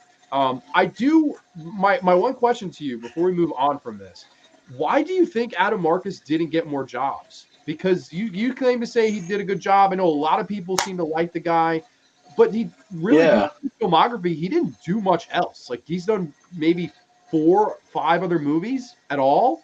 Why do you think that was? Do you think that was from negative reception? Do you think that was from studio not thinking he did a good job? Why do you think that was? Well, I think it's mainly because of the fact that at the time this was considered, even by fans, to be the worst one. And just to make a good Jason movie back then was kind of like, okay, you made a good Jason movie. All right. The bar was set so high. That's how people looked at it back then. They thought of Jason movies as trash. So it's like, oh, you made the worst Jason movie? The fuck? We ain't hiring you. You know, if you made the worst Jason movie out of the Jason movies, then, like, you know, I think that reputation definitely did something. But it's weird because it shouldn't matter, because the movie made a lot of fucking money back then, and it had a lot of hoopla. So that, I figured, would stick out more than a bad Jason movie. But I think maybe, too, I don't know, I'm just saying maybe, like the fact that all these fans attacked him and shit, saying like, oh, you know, you ruined it. Because a lot of people don't realize, like, he was told, these are the parameters that we had to make this movie off of, and I couldn't have Jason in it that long. So what do you do? And I'm like, you know what? Same thing. You know, like, if I was in that position, you know, it'd be tough. But you know, it's your first directing job. You're right out of film school. Like, you're young. You know, you want to get that experience. And so I feel bad that he got all that hate. Even to this day, gets all the hate. And yeah, he's actually like wished me happy birthday and everything like that too. So that's nuts. He's like a nice guy. He does. Yeah. Like, I actually know quite a few people that like are friends with him on social media and say he's the nicest guy in the world. He might be, and I like that part of it. It is a shame that he gets shit on if he's a nice guy. Like, he doesn't deserve that. Neither does like we were saying before, Rob Hedden from Part 8. I don't think that guy deserves all the shit he's gotten over the years, and that guy got even less job than an Adam Marcus did. But it's like, it's one of those things where I think what they were doing was they were really trying to do something different after 8 movies that essentially had the same formula. And I think it was just one too many movies to try something different like that once it got to this point. Some Mm-hmm. people like what they did different, other people hate it for what it did different. But at the end of the day, like it definitely has its cult following. It's definitely beloved for its violence and stuff like that. And the fact that it isn't just a carbon copy of 1 through 8. This movie really is like one of the more different ones that stands out for better or worse in the franchise. For me, it's for the worse, but I notice a lot of people it is for the better. So I think that's really cool personally. I don't know. Like Do you I like this or Freddy's Dead more though? I like this a little bit more than Freddy's Dead, but I'm not sure. That's a fucking good question. I don't know. Like that's I never thought of it that way. I guess I would lean towards this because at least it has fucking kills. Like Freddy's Dead, what is 3 people die like in the entire movie? Like I think Freddy's Dead just is it's more comedy. Where this is it's a horror movie. It's just like in my opinion a bad horror movie. But at least I'll take the fucking tent kill when the woman gets split in half over Oh anything yeah, in fucking Freddy's Dead. So yeah, I would yeah. say this slightly over Freddy's Dead. But like again, I would even maybe say this over Dream Child. I don't like Mm. 5, 6, or that remake of Freddy. Every other Freddy movie I like. Those 3, no good. But this, yeah, I guess slightly would go to this. That would be a good poll question. Which one do you hate less? But Yeah. people do like it. So I can't imagine having to rank all of these. You guys are legendary. Well, Wes, you can rank them right now, good brother. If there's any time to do it, it's Friday the 13th. I don't hate Adam Marcus. I just hate the movie he made, which I can get he was told to do stuff and not have stuff in the movie, but that doesn't erase all the issues. Yeah, exactly. Like I've never like attacked the guy personally. I just don't like the film. Like I'm happy to hear he's a nice guy. He's not like arrogant or whatever the fuck. Like because if he was, then it would make it a lot easier to hate on this movie, which he thankfully is not. He's a cool guy from everything I've heard. So I mean Yeah. that's pretty cool. I don't He stayed real humble. He didn't like have an ego or anything because of making this movie, which I can appreciate. Yeah, and he really didn't get too many jobs, unfortunately, after this for for whatever reason, which is interesting. But we are, I believe, up to number 6, correct? Yeah, I think so. Number 6 Into now. the top half, Nate Oh Murphy. What do you yeah. got for me? Number 6 is gonna be part 6. Jason Lives. Oh yeah. Um. Oh, and he's back. Oh It's yeah, the dude. man behind the The mask. Mask. Awesome, awesome, awesome stuff in this movie. Yeah, it's one of my favorites. I love Part 6 a lot. It's the first movie that we get Zombie Jason in. Tom McLaughlin, I thought, did a fantastic job making this movie, and I love his approach to this movie. Very genius idea of you've gotten 5 movies of this. Let's do something that we can make it less serious and more satirical, and thus you get to me the geniusness of part 6, which is a much more fun, much more entertaining, much more gothic. Everything is almost at night. The night scenes have a lot of good direction. um, I love the look of this movie. Cool poster. I actually had an old school VHS at one point of this movie, which had this, but it had like more of a pink lettering, and it had the back. Very awesome that they didn't really spoil a lot. Like you see the trailer for this movie, they didn't spoil a lot. It was just a shot of a gravestone. The poster, just a shot of the mask in the grave. As people were wondering, like, okay, like this is awesome, Jason's back, but you didn't really know what to expect. And so I think it's a very surprising movie. It's very, once again, that's a fresh take on the series. Zombie Jason, played by CJ Graham, I believe is the guy's name. Yep. He did a fantastic job. Awesome Jason. I love the look of Jason in this movie. Badass kills, great cast of characters. Wherever the red dot goes, bang. And I love that. You know, you got Tommy in this movie again, who's actually played by Tom Matthews. Tom Matthews, yeah, from Return of the Living Dead, parts 1 and 2. He was in a lot of movies back in the 80s, and I thought he did a fantastic job as Tommy. And this is the end of the Tommy trilogy in a way. This is where a Tommy story ended for now. I know a lot of people count the whole Never Hike Alone, Never Hike in the Snow. They count that, but I don't know. But Yeah, man, it's awesome. I really can't say much more about it. It's fucking awesome. It's fun. The James Bond opening, I love. The music is awesome. Um, the scene of Jason coming back, I think, is classic. I think is memorable. Uh, him putting the mask on, and then the zoom in on the eye, and then the intro. Yeah, man, part six is great. It's one of my favorites. I know it's a fan favorite as well, but I totally get it. Love part six. It's one of the most beloved. Yeah, part six is this is my favorite. This is gonna be my number one. I love the design of Jason, even with his goofy yellow gloves. I love the way he moves, the way he kills. So brutal. Yeah, probably the most iconic Friday the 13th is six. Yeah, no, a lot of people really love this movie. Like this is like one of the most beloved ones. And Friday the 13th Part Six, it is a great choice for being someone's favorite. And I think honestly, I give most of the credit that to the director Tom McLaughlin. I think he changed how this series would go from here on out.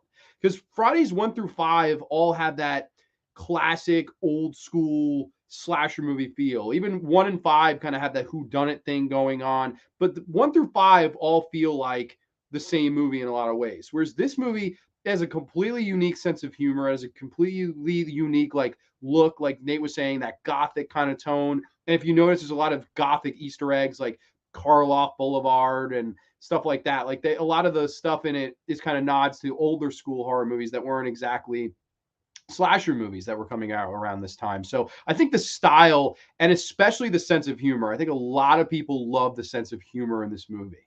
Like doing Jason and the fucking James Bond and the triple decapitation and the never leave home without it, the woman that gets stabbed with the credit card, and even some a little bit of self-aware before Scream, right? 10 years before Scream. Yeah, I've seen enough horror movies to know a guy in a hockey mask is bad news, you know. This is yeah, definitely one of those movies where I think people enjoy the sense of humor. Tom Matthews is so likable, whether it be in this, whether it be in a Return of the Living Dead from 1985, or even Return of the Living Dead 2. He's just a really, really likable actor. And I think all the characters in this movie are quite liked and remembered. Of course, everyone remembers the song, Alice Cooper. Oh, and he's hmm back. He's the man behind and the. Teenage Frankenstein's also in this movie too. Another Yes, of badass course, song. the infamous RB scene with Darcy Dumas, who was supposed to be in the previous movie, but they, of course, recasted her with Debbie Sue Voorhees, if you will, Cody. Gotta love Debbie Oh, Sue. Gotta love Debbie Sue Voorhees. oh But yeah. yeah, no, we love Debbie Sue. But I don't know. I like this movie. Don't get me wrong, but I've always kind of also felt this one's a little overrated for me. Like I Wow. like it, but I always I know I'm weird like that. A lot of people always kind of look at me like I'm crazy. I would say this is one of the more overrated ones too. This in seven, I would say a little bit like just because I think maybe because it gets the overwhelming amount of love. And then there's one that I know where it is on your list that I've always felt deserved a little bit of that love. Like I'm always like, God damn it! Like I don't know, maybe I'm just jealous sometimes of the amount of love this movie gets as opposed to the one that I would Yeah. pick number one in I my. used to hate it because people will get to my favorite eventually, but let's just say that people would like put this well above my favorite, and I'm just like, okay, look, this is getting ridiculous. Come on. Yeah, it's. I would say this is the most universally loved one, though. Like, I don't Yeah. think like there's never anybody that's gonna come in and say, "Oh, six is one of the worst ones." Like, never. Like, I've never heard that. I think it's like from a universal. Critically too, I think critically at the time it was actually not. It was like one of the very few Jason movies that actually got praised critically back then.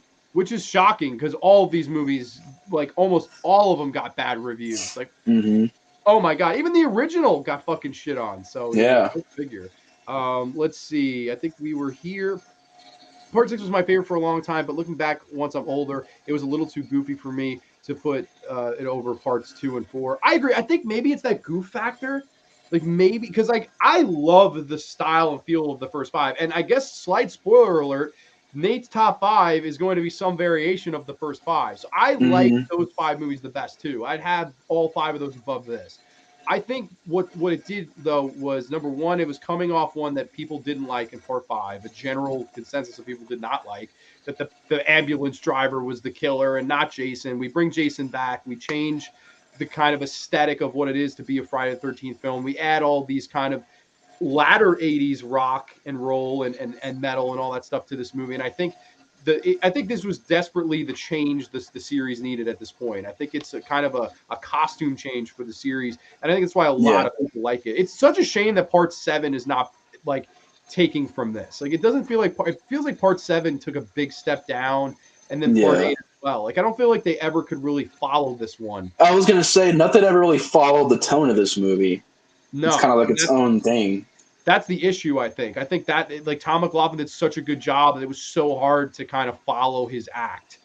And that's why I think John Carl Buechler's film, Rob Heaven and Adam Marcus, Todd Farmer, all these guys aren't remembered like Tom McLoughlin. I mean, Tom McLaughlin's great. Did One Dark Night. He did Sometimes They Come Back, which was a really good Stephen King adaptation movie. I think he's a really good filmmaker. And I think he was a good choice. I really like how he directs the film. Part 2 was just revolutionary, but Part 6 still holds a special place for me.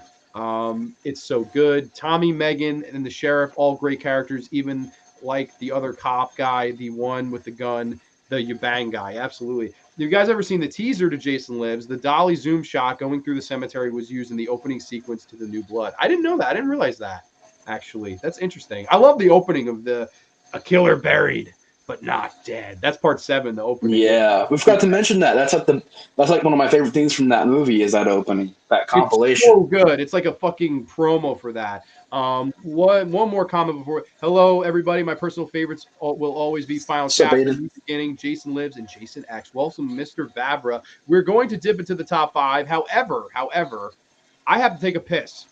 And we also promised at the halfway point of the show, which is a little bit past now, we were going to give our top 3 poster designs for Friday the 13th movies. So I'm going to take a whiz. I'm going to think about the top 3 posters in the meantime. Nate, if you want to go ahead, give your top 3 posters right now, feel free. Oh, hell yeah. I'll be right back. I promise.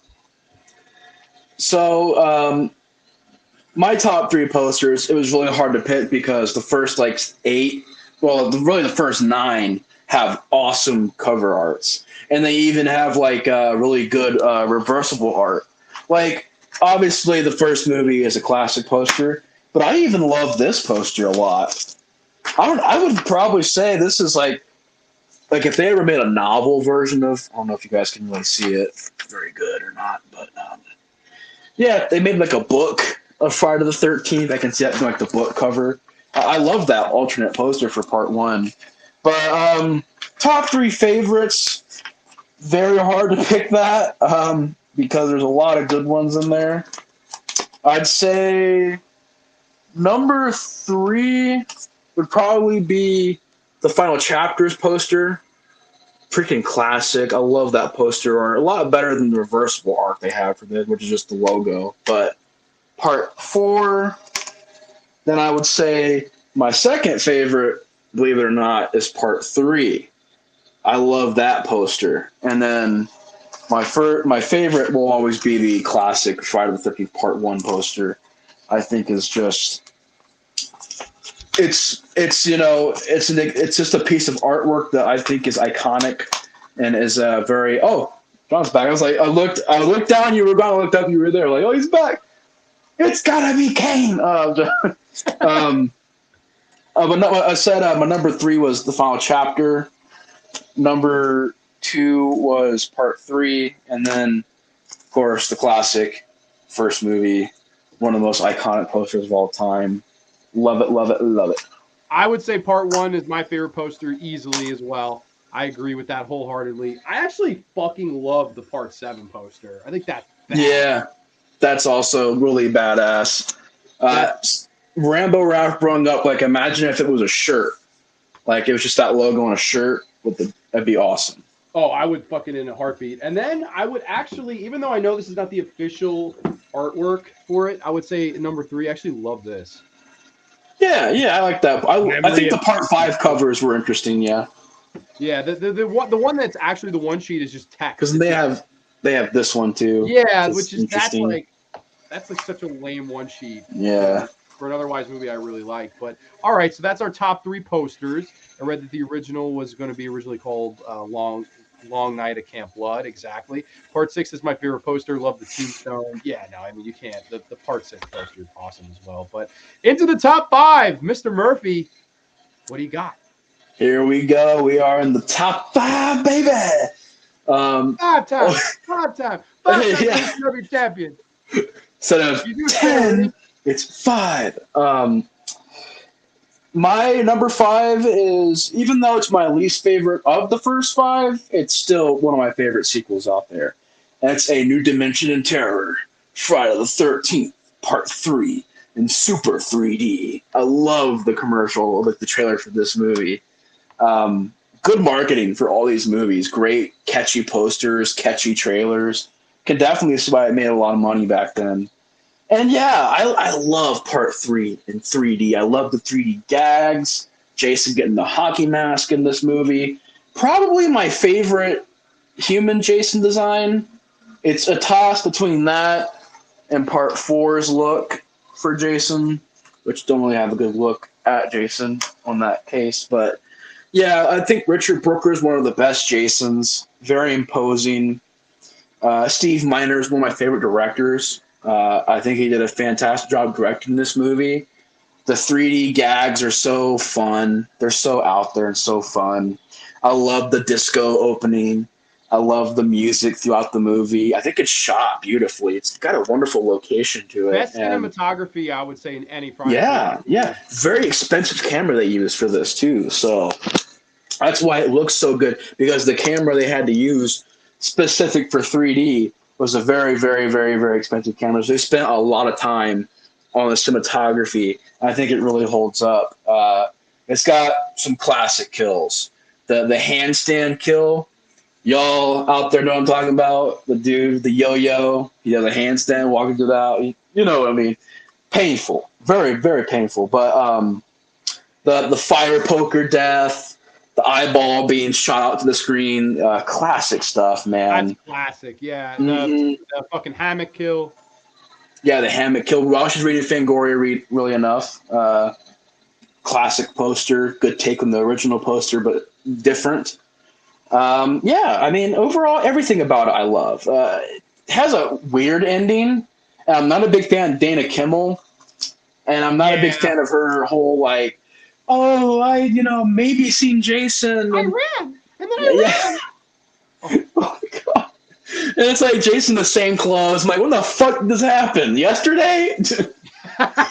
Yeah. And she's like, no, it happened years ago. I'm like, that can't be true. Yeah. You lie. I don't know.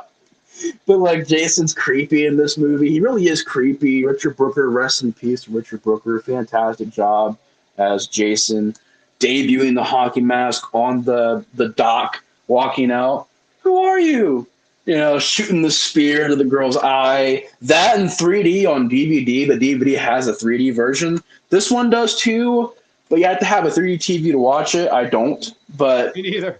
The DVD, though, when that happened, I was like, whoa, it comes out of the TV at you, for real. Yeah, I love Part 3. Even though it's at my 5th ranked, I still love Part 3 a lot. It's funny. On my rankings, I had this at number 5 as well, and it's the same deal. Of the top 5, it's my least favorite, but I also think it's a great movie. Let's see. Mateo says Chapter 3 is awesome. Totally agree. Yeah, Part 3, Jason got his iconic design in this film, and there are a few good scenes, but besides that, I don't really like this one. Okay. El Mayo, the acting. Yeah, Dana Kimmel's quite bad. I love the scene where one of the gang members goes after Jason. Yeah, Ali, stop fucking around. I mean, I really like this one as well, and I agree. Like, cinematography-wise, it's gorgeous. The 3D gags are a lot of fun. The Manfredini score on this one's arguably the best. I love the.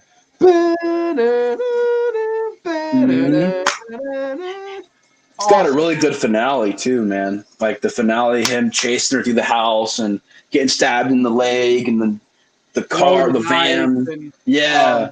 Like bashing his head through she rolls the window up and he just headbutts the window. Mm-hmm. The final chase scene in this is fantastic. And that's why, like, I think, like, even though Dana Kimmel's not a great actress, I do think she was really pretty. And I do think that this final chase scene makes her. Like, I think it's like, okay, like, I don't think you're as good as an Amy Steele. You're not as good as a Kimberly Beck, but I like this final chase scene.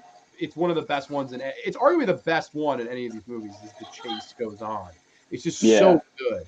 I don't know. I always like the characters. I like Shelley. I liked the two stoners. Like, why don't you scream more Yeah. after sex? Give me something to scream about. Funny. I mean, it's really. I think it's quite well written. I believe this was written by Martin Kitcherer, who went on to go do Friday 13 Part 5 and Silent Night, Deadly Night 5. He's also the script supervisor for fucking Quentin Tarantino now, which is crazy enough. Oh shit. He's given the credit for putting the hockey mask on Jason, Martin Kitcherer. So crazy enough. He went on to do some quite big things. I mean, worked with Tarantino, Wow. Jason the hockey mask. I agree. Richard Brooker, may he rest in peace. He was like a trapeze artist. I think he's one of the best, if not the best. I would say him or Ted He's White. a fascinating guy. Fascinating interviews. If you ever see his interviews, very quiet, but he's very intelligent and very just interesting guy. Yeah, and I think one of the most smartest things they did about this movie was they keep Jason in the shadows throughout most of it. Yeah. Like, you see a hand or like just from the neck down. We really don't see Jason much until he gets the hockey mask, and then that's what everyone remembers. And then I would even go a step further is to say the final sequence when she's in the boat and Jason looks on from the top of that and runs outside. I think that's the scariest scene in any Friday the 13th movie. That is straight up nightmare fuel. That's the like, way he looks at Dana Kimmel. Yeah, the way he like looks at her, and he just got that like smile, like that sadistic, like I think that's like, wow, he brung that, and it was just like he brung that creepiness to Jason. That part where he lifts the mask, and she's like, "It's you." He's just like, yeah, like he's like smiling, like, what the fuck? Like, that's creepy, man. It is.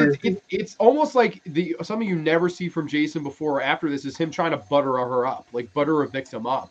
Like, he's enjoying fucking with her. That you don't see that in any single other Friday the 13th movie except here, and I think it's really well done. Something that, dare I say, maybe something they could have capitalized on more as these movies went on. But I can't think it makes this one unique. It makes this one stand out. And I love the final in the barn. The barn is just iconic. When Ali does like the classic WWE distraction after he was clearly killed earlier. Yeah, right. Somehow distracts him, chops off the hand, and the shit out of him, and then Dana Kimmel with the axe, bam! And then I love Jason in 3D, like the arms come out reaching. Just like, to me, I would say this: it's the greatest gimmick movie of all time. I would go that far. Like, I think it's like because it's the best of like those 3D movies from back in the day. Yes. Like those 80s ones, like Amityville 3D, Jaws 3D. Fun movies, but part 3, man.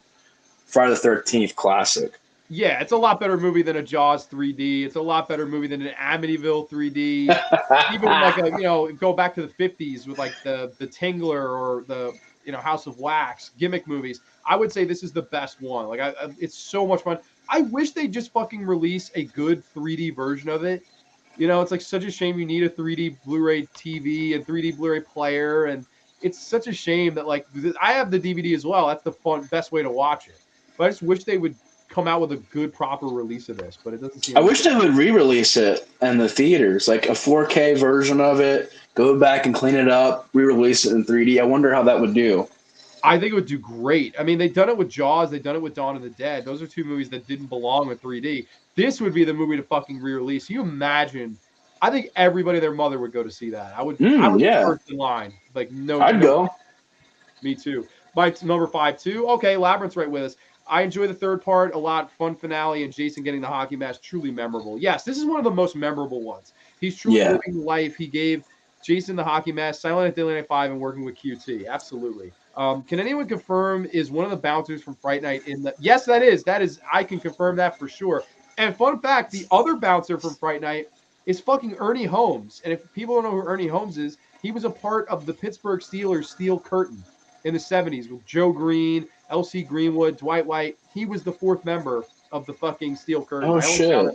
So crazy. Wow. Well, in part 2, Jason is kept in the shadows. True, but I think we see more, at least, I don't know, if memory serves, I feel like we see a little bit more of him. This, it's like right at the end when he gets the mask. That's when we see him. Oh, he doesn't have the mask through most of the movie until like the third act is when he gets it, I think, right? Or like halfway through at least. When he gets the mask, then you start seeing Jason more. Yeah, you're not wrong. That is, you are absolutely correct. That is the fucking bouncer from Fright Night. You are 100% correct. But Friday 13th Part 3, I don't think you can go wrong with it. And one that I go back and rewatch this a ton. I always go back and rewatch this one. It's like one of my favorite ones. Definitely, I think perfect spot at it because I have it in the same spot at number 5. So awesome pick. But up next, number 4, Nate. What do you got for us, my friend? Number 4. I kind of feel bad for being number 4 because I don't want people to think that I don't like this movie. Obviously, it's up there, top 5. Fucking love this movie. One of my favorite horror films of all time. Number 4 is the original Friday the 13th. This movie gets kind of, like you said, unfortunately not talked about, forgotten, left behind in some ways, because really a lot of people focus on part 2 or part 4 or part 6 or part, part 7 even gets a little bit more mentioned, and sometimes it feels like part 1. And it's a shame because this is truly one of the best horror films out there. I do think that it's without this movie, because I know that we can say like without Black Christmas, without Psycho, without Halloween, without Chainsaw Massacre. Obviously, those movies laid the groundwork for slashers, and I'll even argue fucking Giallo movies, because Giallo movies were doing fucking slashing, slicing and dicing back in like the early 70s and the 60s and stuff. Yes. So really, slashers go way back. But the slashers that we knew of, that we know of today, the campsite, the POV shots, seeing the hands only, set pieces. Yeah, just red herrings sometimes in these slasher movies too. Prom Night tried to do that. My Bloody Valentine had a twist ending type thing going on. And I love those movies, but I think this movie is one of the best slashers of all time, bro. I mean, it's not even just that. It's one of the best horror films of all time. There are moments in this movie that I think are legit scary. My favorite scene from this movie, which not a lot of people talk about, but I remember as a kid, it scared me. So I was like, what the fuck? Because at the time, I didn't know the twist. This was the first Jason movie I'd ever seen, so I thought it was Jason. I legit thought it was Jason. So it's the scene where, is it Brenda? The girl, is it Brenda, the chick's name that plays the strip Monopoly with them? Yes. She's in the bathroom, and she's hearing, it's like storming, and she's hearing this kid go, "Help me, Mom, help!" And there's no music. It's just rain, thunderstorm, and she's just got this little candle, like this little like lantern thing, and she's going in the pitch black dark, hearing this little kid voice going, "Help me, please help me." That, with the combination of her going to the archery range and the lights turning on, the music kicking in, the ending, the very ending of the movie, the twist, obviously, classic twist of it's all Mrs. Voorhees. And I like that. It was shocking to me. I was like, what? It's not Jason? What the fuck? It was like, what the hell? But in a good way. I was like, wow, and it's got some classic kills. Arrow through the neck with Kevin Bacon is always mentioned, but the classic throat slit, from the first character we see from the present day cast. The axe to the face, which has always been my favorite death scene, because that to me is like the best looking makeup effect to me. I think that's like the look of it. I think Tom Savini doing the effects nailed that. Of course, the classic ending, Mrs. Voorhees getting her head cut off. I mean, everything about it is iconic. And yes, it did follow Halloween and trying to basically, they said it's rip off of Halloween. But it found its own identity in the fact that it relied on let's create some inventive kills. And Halloween didn't really do that. Halloween was more about the suspense and the stalking. This was a lot more of like, all right, what can we think of that can be creative to kill people? All right, let's show someone get an axe to their face. And you didn't really, like, mainstream-wise back then, this is a Paramount movie, you didn't see that a lot. That was for, like, the Grindhouse movies and the movies that were kind of hard to find back then. There was maybe a few here and there that were big movies, the drive-in movies mainly. But for a Paramount movie, big, wide release, making more than Empire, or almost as much as Empire, making more than The Shining type of movie, it's impressive, man. It's historic. It's iconic. I love the cast. Adrian King is my favorite lead from the series. And I do think it's the best shot movie, at least one of the best shot movies. I love the camp vibe, the atmosphere. I mean, I can just gush for hours, but I don't want to keep going on and on. But it's a masterpiece, man. Come on, part one deserves more love. It's part one. I agree. I think part one is always like just unfortunately slept on. I don't understand why this movie did not age well. Like we live in a world where Texas Chainsaw Massacre gets its due. Halloween gets its due. Elm Street gets its due. Black Christmas gets its due. Why does this movie not get its due? Like, okay, I know someone could easily turn around and say, "Oh, it's not as good as those movies." Yeah, I definitely could see you make an argument for any of those movies being put over this, but there's no doubt the impact that this movie had on the genre. I would say this Yeah. is the most influential horror movie ever fucking made. And I know a lot of people Mm-hmm. get angry, a lot of people disagree, and they'll point to films before this that inspired this. I get it, but no fucking film in the horror genre has been ripped off more than this. And they use the body count aspect as a part of the marketing. Like it was marketed as like a slasher movie, which didn't happen. Like no matter what we say about like Chainsaw Massacre or Halloween, you know, all these movies before that, they didn't market it to where it was like that was the thing you came to see was the creative, like the body count and the whole like one, da-da-da, two, three, you know, and then the second one's trailer is the body count continues. Like it was a part of the marketing of it. Yeah, and that's the thing. Like I would always say, Texas Chainsaw is so much more than a slasher film. The original Yeah. Halloween, it's so much more than a slasher film. This is a slasher film, but I think it's one of the all-time great slasher films. I really do believe that. I think, and a big reason for that is if you look at Sean Cunningham, he was coming off of Manny's Orphans, he was coming off of Here Comes the Tigers, all of these kind of really poor coming of age films that was centered around children, and he felt that's what America wanted to see at the time. And then he saw Halloween make all the money. He hit up Victor Miller, and they kind of conspired together. And this movie has that exploitation grindhouse feel to it. Even though this Blu-ray is spectacular and polished, there's Mm-hmm. something more raw and gritty about this one as opposed to any other Friday the 13th movie that followed it, and that's the budget. It really does feel like an exploitation grindhouse like movie because if you look at Sean S. Cunningham was connected to one of the all-time greats in Last House on the Left, a movie I know you love just as much as I do. The Yeah. original Last House on the Left. You turn around right here and you have a movie again that was brilliantly marketed.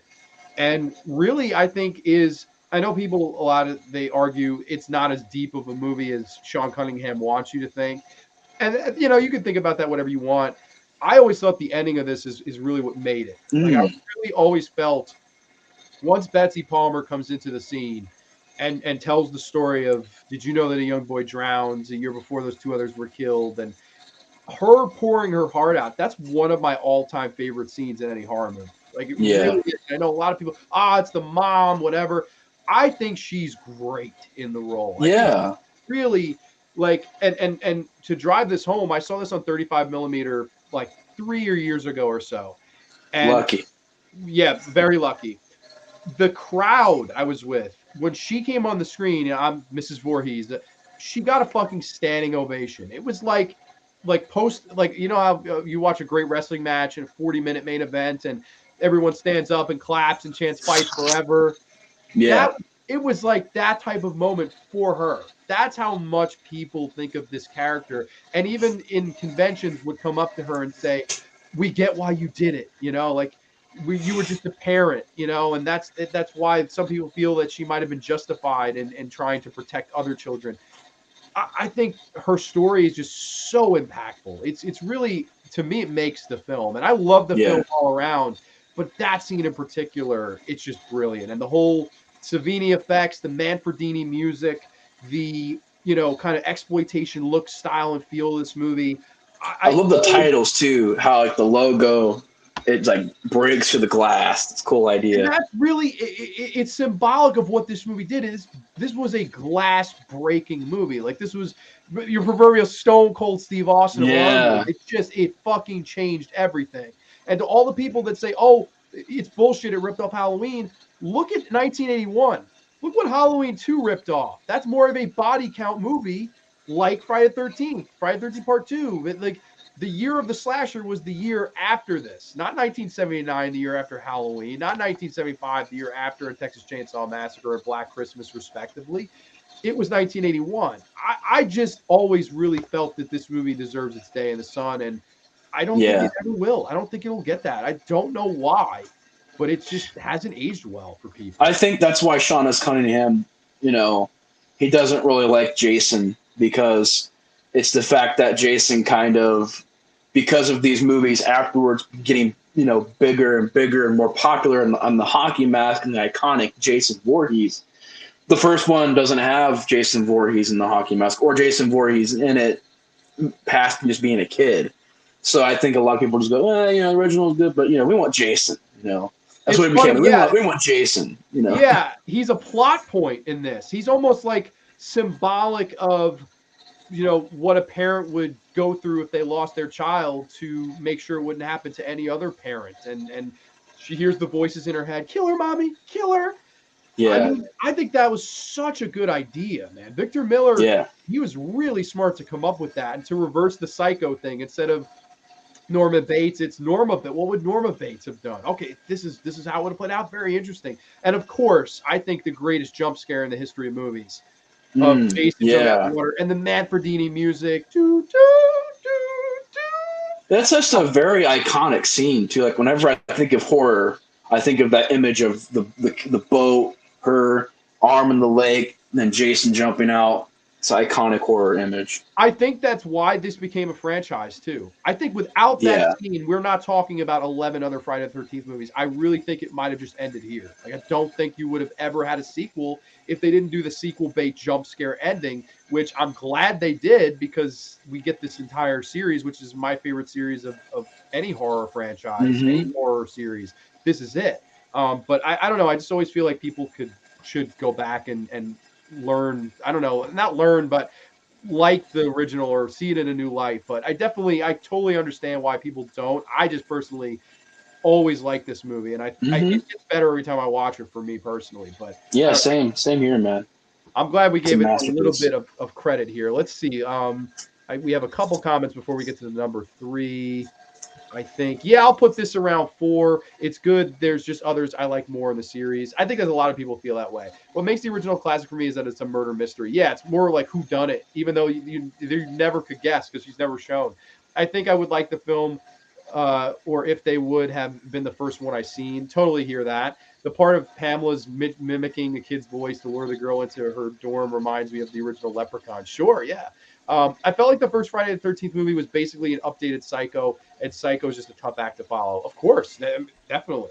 Sean S. Cunningham had also produced Last House on the Left. Yeah, we would talked about that.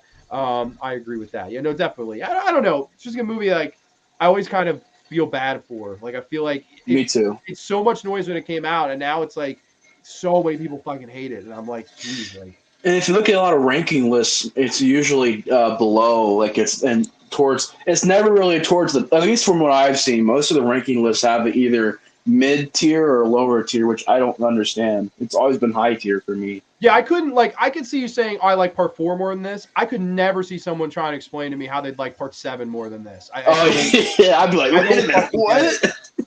Yeah, but there are people that, it's more entertaining and it's Jason. It's like, sometimes that's all people want, but I think like so much more went into this movie than that movie. I just being, honest, but I could get it. Yeah. I get why. I don't know. I guess it's like, I feel bad for it considering it made all the noise then and like next to nothing now. Like nobody really puts this movie in that light now. And I'm glad that you put it up there at number 4. That's actually where I had it ranked when I did my list as well. So we're right on the same page. It was one of the first horror movies I seen. I think it was that, Nightmare on Elm Street, Phantasm. Those are like the 3 that really stand out. Like those like the first 3 that I can remember watching. I just remember them. I remember renting the VHS and being like, I'm hooked. Like I love horror. Like that. I think I got it from Blockbuster. The first time I watched this, the first one was from Blockbuster. You rented Isn't that it from funny? Blockbuster. The things you remember, like I remember renting it from a 48-hour video store on VHS and just being floored. And I remember the next time I went, I was like, now I'm getting part 2. And I did the first 4, and then I finally just got the Crystal Lake to Manhattan box set. Like this, I love these movies. I had that one too. Yeah, the best feeling. But okay, that was number 4, the original. Into the top 3, Mr. Murphy. No pressure now. Top 3 Friday the 13th movies. What comes in at number 3, my friend? These are very, very hard to pick. But these have always been my three favorites of the series, and I think it'll always be that way. But my number three is the not so final chapter of Friday the 13th, Part 4. The final chapter classic plus Part 8. 4. Yeah, the somewhat final chapter until a new beginning. Yeah, They made how much? exactly. Which, by the way, I want to mention. Why does this in Part 2 have like the laziest reverse art? Like, what is that? Awful. It's just a logo. I prefer that way more. But Part 4 is an interesting one because I've always loved Part 4. I've always loved it. Seen it obviously since I was a kid, and there was a time though where Part 5, when I'd first seen that one, I had loved it, and a lot of the fans would just keep shoving Part 4 in my face. And I'm like, I get it, I love Part 4, but come on, guys, like, relax. But considered by many to be the best sometimes, or the second best, but definitely a top tier Jason movie for many good reasons. I love the cast in this movie. Corey Feldman, Kimberly Beck. You got a young Crispin Glover in there. It's awesome. The computer don't lie. I love all that. The guy who plays Teddy-O. How you do? I love that character. Yeah, like a great cast of the twin characters. Really fun cast. And you've got another great actor, stuntman, playing Jason, Ted White, who I think unfortunately passed away last year, the year before that. Rest in peace. Unfortunately. My favorite Jason. Yeah, definitely my favorite Jason as well. This is a creepy ass Jason because he's somewhere in between dead and alive. Yeah. And so his skin in this movie is super pale. His nails are disgusting. His mask is all fucked up. He's got all the, marks from Part 3. And so I think it's a great sequel in the fact that it follows up Part 3 and it does it, and it could have been lazy about it, but it wasn't. Picks up in the morgue, Jason escaping, killing Axel, fun character, twisting the head around. Tom Savini came back to do the effects in this movie. Joseph Zio directing, who I know had gone to make plenty of other great movies. I believe he made a movie called Red Scorpion, which I've heard about. I've heard he wasn't a very nice guy to work with, but as a director, I think he did a pretty good job. And I like the story of this one being unique in the fact that you have a family involved. Like Tommy, of course, played by Corey Feldman, one of the best, characters in the Friday the 13th series. Of course, his name is Tommy. He's in the special effects. It's not very subtle what they were doing with there, but Tom Savini, kind of an ode to Tom Savini. But yeah, it's don't the family, living across street, and there's these teens that move in next door and party, and Jason comes back. It's a great story. Awesome death scenes. The body count is even higher in this movie. And the music, once again, is on point. The opening credits, I love the mask exploding. The final chapter, fun. The finale is one of my favorite finales in the series. You have Jason getting his hand just pretty much cut in half, and then that classic shot of him holding the hand, and they really try to make this one feel like it is the last Jason movie. And yeah, I mean it's top tier favorite for a good reason. Ted White is my favorite Jason as well. The look of Jason, classic poster. Overall, yeah, it's Part 4. It's great. Love it. I love it too. Love it. I think it's fantastic. I would say this is like one of the perfect Friday the 13th movies. There's nothing I change about it. It's the one I go back and watch as much like this, and I know you're probably your top 2 are like my favorite 3 overall. Mm-hmm. So I go back and rewatch this one a ton. I've actually watched it too many times, to be honest with you. I've seen it, yeah. I so love many it too. times. I think this is the one where they get the characters the most right. I would say this and maybe the one you have at number 1 are my favorite characters of the series. I love the Crispin Glover character. Am I a dead fuck? The computer don't lie. And Jimbo, let me throw it in the old computer. You know, Yeah. the twins, the preppy, prep that tangerine. I'm in the fucking shower, and then Jason crushes his fucking face in.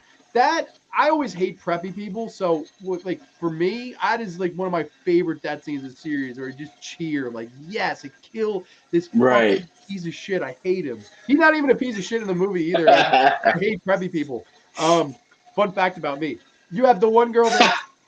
I think I'm in heaven. I think I'm in love. And then Jason Oh my God. throws an axe through the door, like right in her chest, like, oh, bitch, like, oh my God. You have Judy Aronson, who, in my opinion, is the most beautiful woman in the entire fucking series. Like, I love Judy Aronson. I think she's the most beautiful girl in a Friday the 13th film. To this day, is beautiful. Like you said, the dance scene with Crispin Glover, all the death scenes. Ted White as Jason is my favorite Jason. Joe Zito knew how to direct a slasher movie, like The Prowler and the Chuck. Oh yeah, The Prowler. Invasion USA. He did a really good job with this. I think this is rightfully so, given all the praise it's given. I love this movie. It's really, again, yeah, like you said it all. I think this is just a classic movie. There's nothing I can really say that hasn't been said. This is one of the most beloved ones, and rightfully so. I'd say it's top 2 or 3 for the fucking franchise for me. Friday the 13th, the final chapter. Love this one. But let's go to the comments before we get on to your number 2 and then your number 1. Dude from The Last American Virgin. Yes, Lawrence Monason is in this. I thought Teddy Bear. Thought part 4 was perfectly done. Second best for me. I actually, on my list, have it as number 2 as well. But again, perfect spot, I think, here. I've noticed how the actress who plays the twin girls, Tina and Terry, kind of looks like Tiffany Amber Thiessen. Yeah, sure. I can see that. Dear Victor Miller, LMFAO. 5 is my number 1. 5 is your number 1. Well, John Steele, if you stay tuned, you might just be pleasantly surprised. No spoilers here. Spook the preps, Mom. Yeah, totally. Crispin G and his spastastic ass dance. Yes, I love it. I think part 4 is a perfect slasher movie. Like one of my probably my top 10 slasher movies of all time. I would definitely say that. Love it. But top 2 territory now. Top 2. What do you got? This is where we're getting. It's getting interesting now. But number 2 is part 2. The body count continues. I think this is one of my favorite sequels out there. It does everything it's supposed to. Following the first movie, let's make it. Let's ramp it up. Let's the opening credits. We have the fucking logo and explodes. Not glass shatter. Explodes with part 2. And you have a great, once again, one of my favorite casts in this movie. And the characters are all pretty likable for the most part, especially the lead character, Jenny, Amy Steele. One of my favorite leads, probably up there. I would say her and Adrienne King are my 2 favorite leads from the series. I probably would put Pam up there and Kimberly Beck.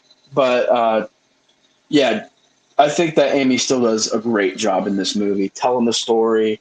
How would he be today? And how old would he be? And they're having that discussion at the bar. The psychology, that's right. Yeah. I love it. It's not in any of the other films. I love they go that there here. Sorry to interrupt. Yeah. No, it's fine. It's a great point. Like, they took the time to not just make it death scene, death scene, death scene, death scene. It's like death scenes, but in between is some pretty decent moments. Like, I don't mind them showing the characters, learning, like they're like hiking or something, and the Mark guy's like, "Come on, man, I taught you better than this," and the guy's like, he's like, "Hey," that's fun. The girl flirting with him, that's fun stuff. The prankster guy, "Hey, that's my truck. Hey, asshole, it's my truck. Welcome to God's country." Yeah. I fucking love it, dude. And he's actually a really cool guy too. Like during interviews and everything. He's also in Christine, right? Yeah, he's in Christine. He's in a couple of Stephen King adaptations, I think. But yeah, he was fun as a practical joker who actually lives, who actually doesn't die. It's really bizarre. It's like half the people that stayed at the bar lived. Yeah, the people that got drunk lived, and the fucking poor bastards who stayed in the cabin. The poor guy with no leg, penis function, fucking got fucking killed. That is a horrible death scene, man. Just boom. That's a top 5 death Horrible. in this entire series to me is the wheelchair kill. That I would say this is the most Giallo Friday 13th ever got. Yeah, I see that. I Like see that. fucking the Twitch of the Death Nerd kill in the bed, the spear, and the fucking wheelchair kill from behind, and the whole finale and muffins.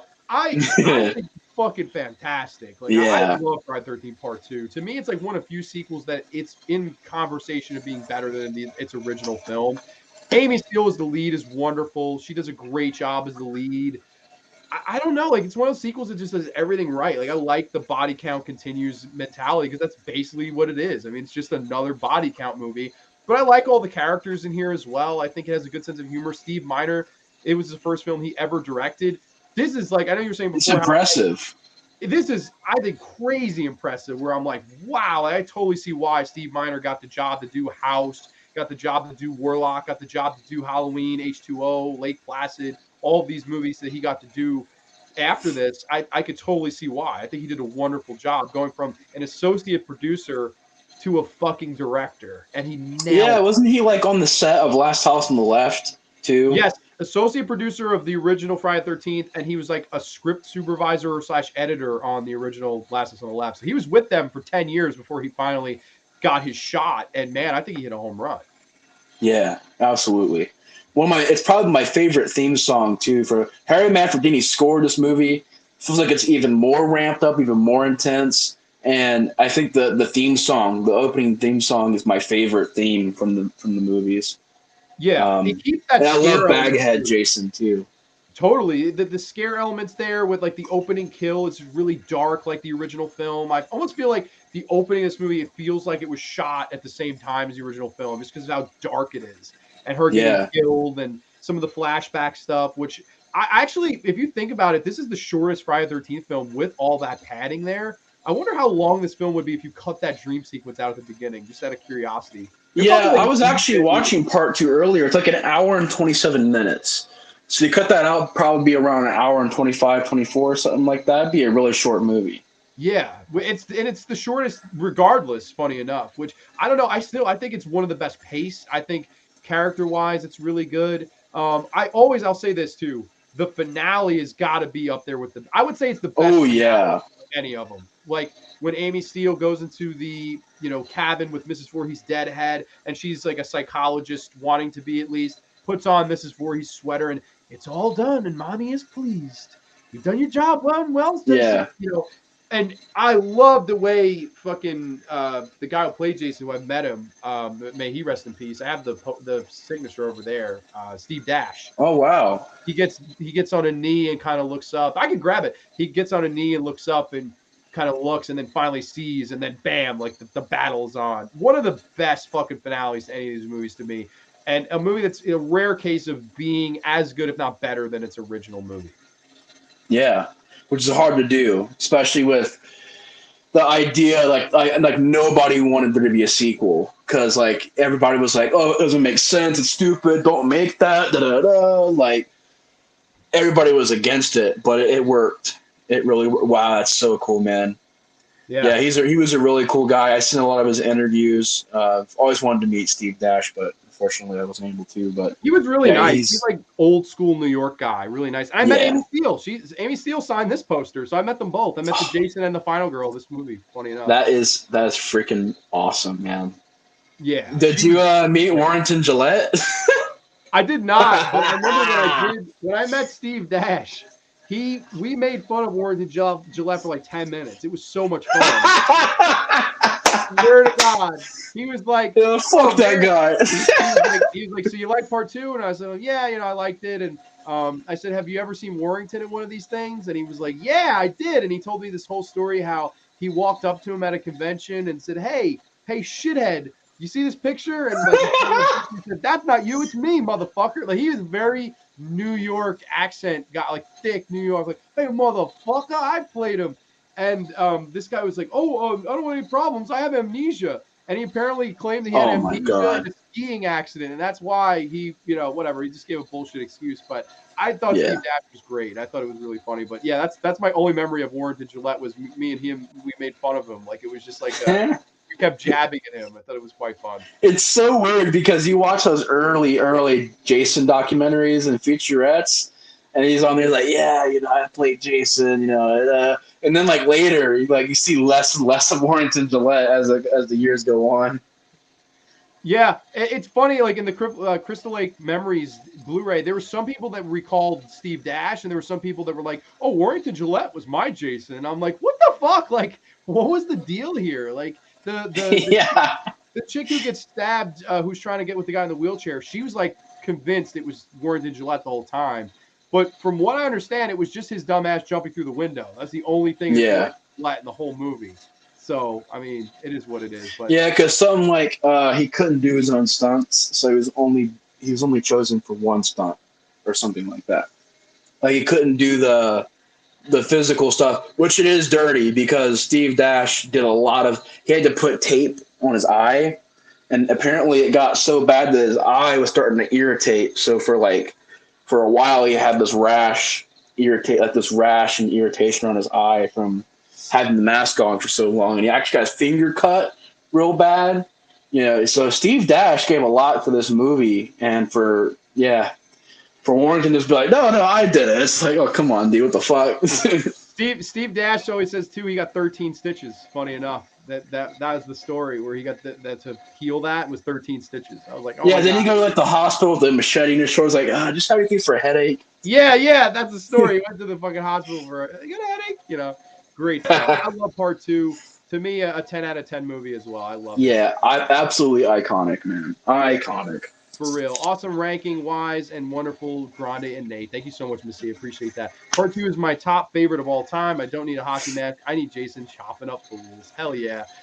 That's what I love about part 2. That final girl nailed that. Yeah, no, Amy Steele is fantastic. I love Amy Steele. I already know your number 1, Grande. Well, if you know my number 1, you may know Nate's number 1. Of course, she's dope because her name is Steele. Yeah, absolutely. But we are 2 hours and 20 plus minutes in. I am so sorry for talking so much. What? I love that. I would do this all night. I love it. This is one of my favorite episodes we ever did here. It's time, Nate. The drum roll. Number 1, Nate. My number 1 favorite. This is every time I talk about this movie, man, I get a smile because that's just fucking love it. It's so fucking good. That is Friday the 13th, Part 5, A New Beginning. Dun, dun, dun. Yeah, this is my favorite. This is, I think, John, this is your favorite too, right? Absolutely. Yeah, my friend, I actually showed him this movie. We watched all the Jason movies, and this was his favorite. He was like, yeah, bro, Part 5 was good. I like that one the best. Yeah, so I know a lot of people that like Part 5 a lot. And actually, quick shout out, my friend Colton, I don't know if he's out there right now, but he actually got me the NECA figure. Oh, I got that too. Pretty cool. He got me that, so shout out to him for that. He also got me the NECA mask. I got that 5. Too. Hey, okay. Me and John over here matching. Now, do you still have do you have a Part 5 poster? I don't. I don't have it anymore. I did. That's it. I had one. It was this cover. I couldn't find any with this cover. I prefer this one, but I found this cover, but I don't have it anymore. But Part 5 is my favorite because for a lot of reasons. I remember. Do you remember AMC Fear Fest? Yeah. They would show all the Jason movies on there, and I was very familiar with the first 4. But everything after that, I had never watched. So Part 4 was ending right as I turned the channel on, and I was like, okay, I've already seen Part 4 plenty of times. There's a Part 5? Okay, let's watch this. I knew nothing about Part 5. I didn't even know there was a Part 5. I didn't know. I thought it was just like the first 4 and Freddy vs. Jason and Jason X. That's all I knew. But I was so surprised. I loved it. I even loved the look of the mask with the blue diamonds, the blue chevrons on the front. And I even I love everything. I love the ending for as fucking crazy and out there, ridiculous as it is. The characters, my favorite cast is in this movie. Easily. My favorite characters. I love everyone. You have, poor Joey, getting, you're really out of line. Yeah. And really enough, Vic is actually the guy from Return of the Living Dead. You think this is a fucking costume? Yeah. This is a way of life.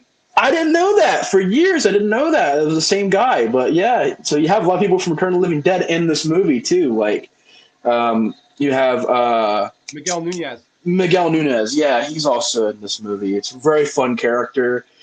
Ooh, baby. Ooh, baby. That's great. I fucking love everything, man.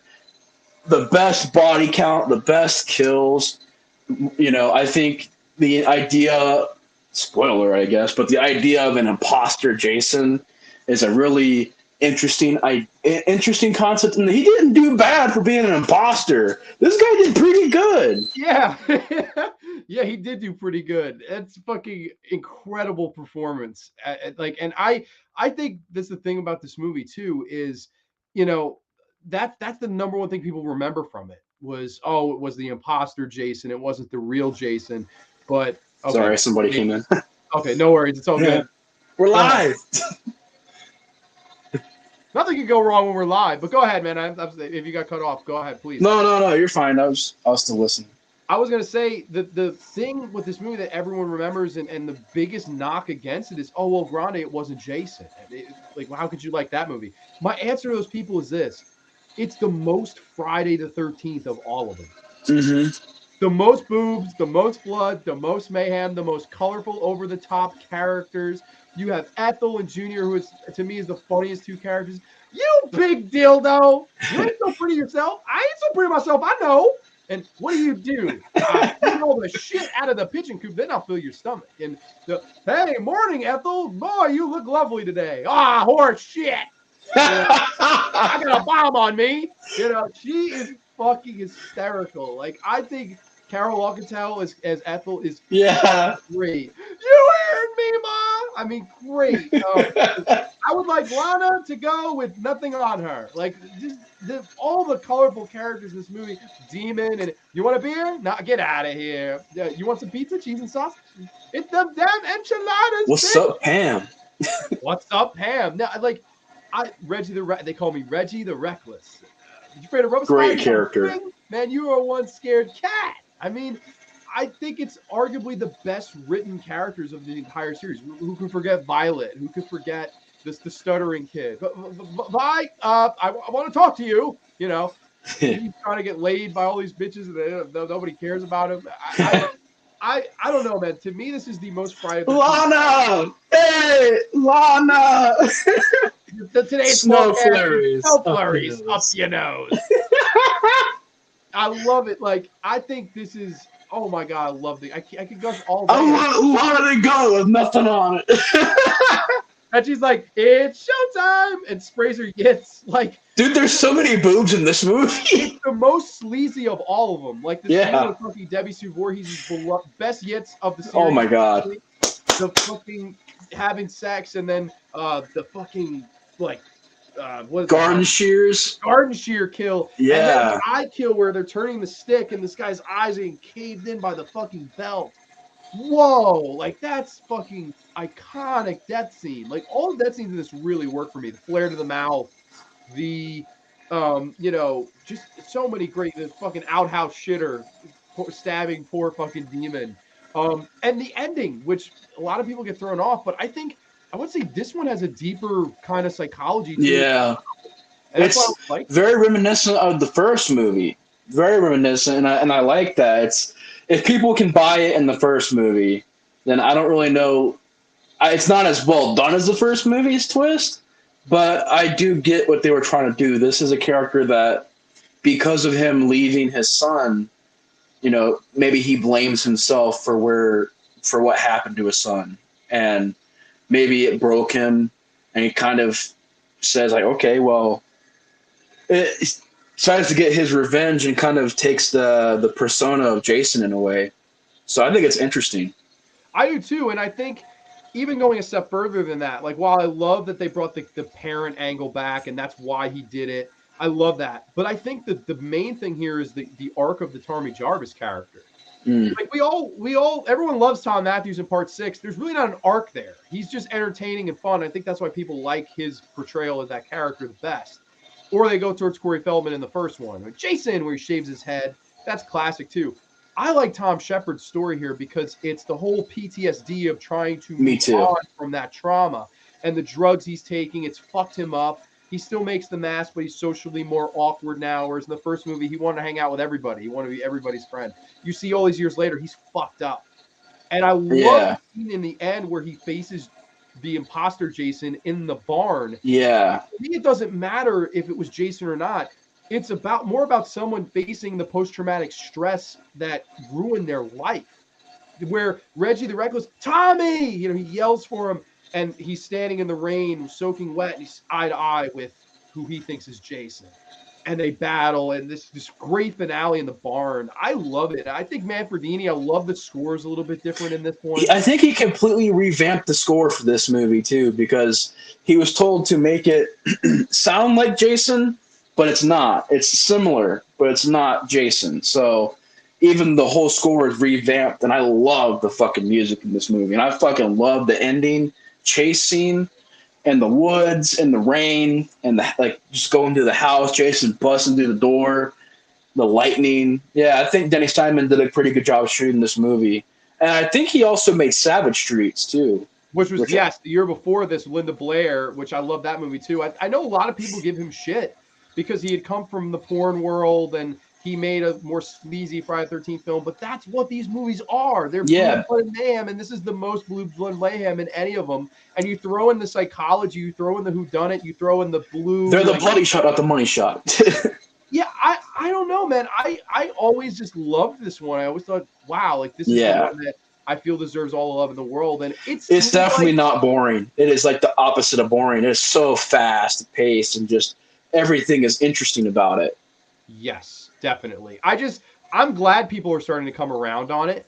I wish this would get the love of Part 6 gets. Like I was saying before, like I'm a little jealous. I wish even a tenth of those people would be like, yeah, Part 5, like totally Part 5. Like that would be all I would say for me personally. But I don't know. I'm just a big fan. Doesn't seem. I know John Steele's with us. Of course, she's dope. Her name's Steele. Tell them Shuddy up. It's the best. Let's see. Hottest chick in any of the films. Definitely Debbie Sue Voorhees. Voluptuous. Savage Streets is a classic too. Absolutely agree with that. I don't know. I think Part 5 is, one of those movies that I really always love. I think this is one of my favorite slasher movies of all time. And it's like people they're like, really, you like Sleepaway Camp 2 and 3? I'm like, yeah, boobs, blood, and mayhem. Look at this movie. This is the most boobs, blood, and mayhem. So I don't know, that and the psychology of all three of those movies that I mentioned, like maybe why I hold this one in such a high regard. I love this, and I'm so happy we're on the same page with Friday 5 at number 1. Yeah, man, it's my kind of Jason movie. Even though there's no really Jason in it technically, it's just my kind of Friday the 13th. It's fun. It's entertaining. It's directed pretty well. It's shot well. It's got a great score. I love the idea of it being an imposter, Jason. Yeah, I love everything about it. Me too. There's a man with no life in his eyes. I mean, my favorite of the bunch. Long live Friday 13th Part 5, A New Beginning. I love this movie. So, same here. Hell yeah. So that is Nate's Friday the 13th list, ranked from 12 to 1, from worst to first. Dude, always a pleasure having you on these shows because I just enjoy talking with you. I think we have a great chemistry together ever since we did shows back in the day on our cell phones. I remember sitting here recording a fucking 3-hour Cannibal Holocaust discussion with you. Yeah, I remember that. Yeah. We've done so many fucking shows, 1,000,001 good times with you. Yeah. I wanted to say thank you for being my friend and such a great guest. I appreciate it. Oh, same to you, man. Thank you so much for having me back on. It's always fun getting on here discussing horror with you, man. Yeah. And tonight on Friday the 13th, discussing Friday the 13th with the legendary John Grande. Doesn't get much better than that, bro.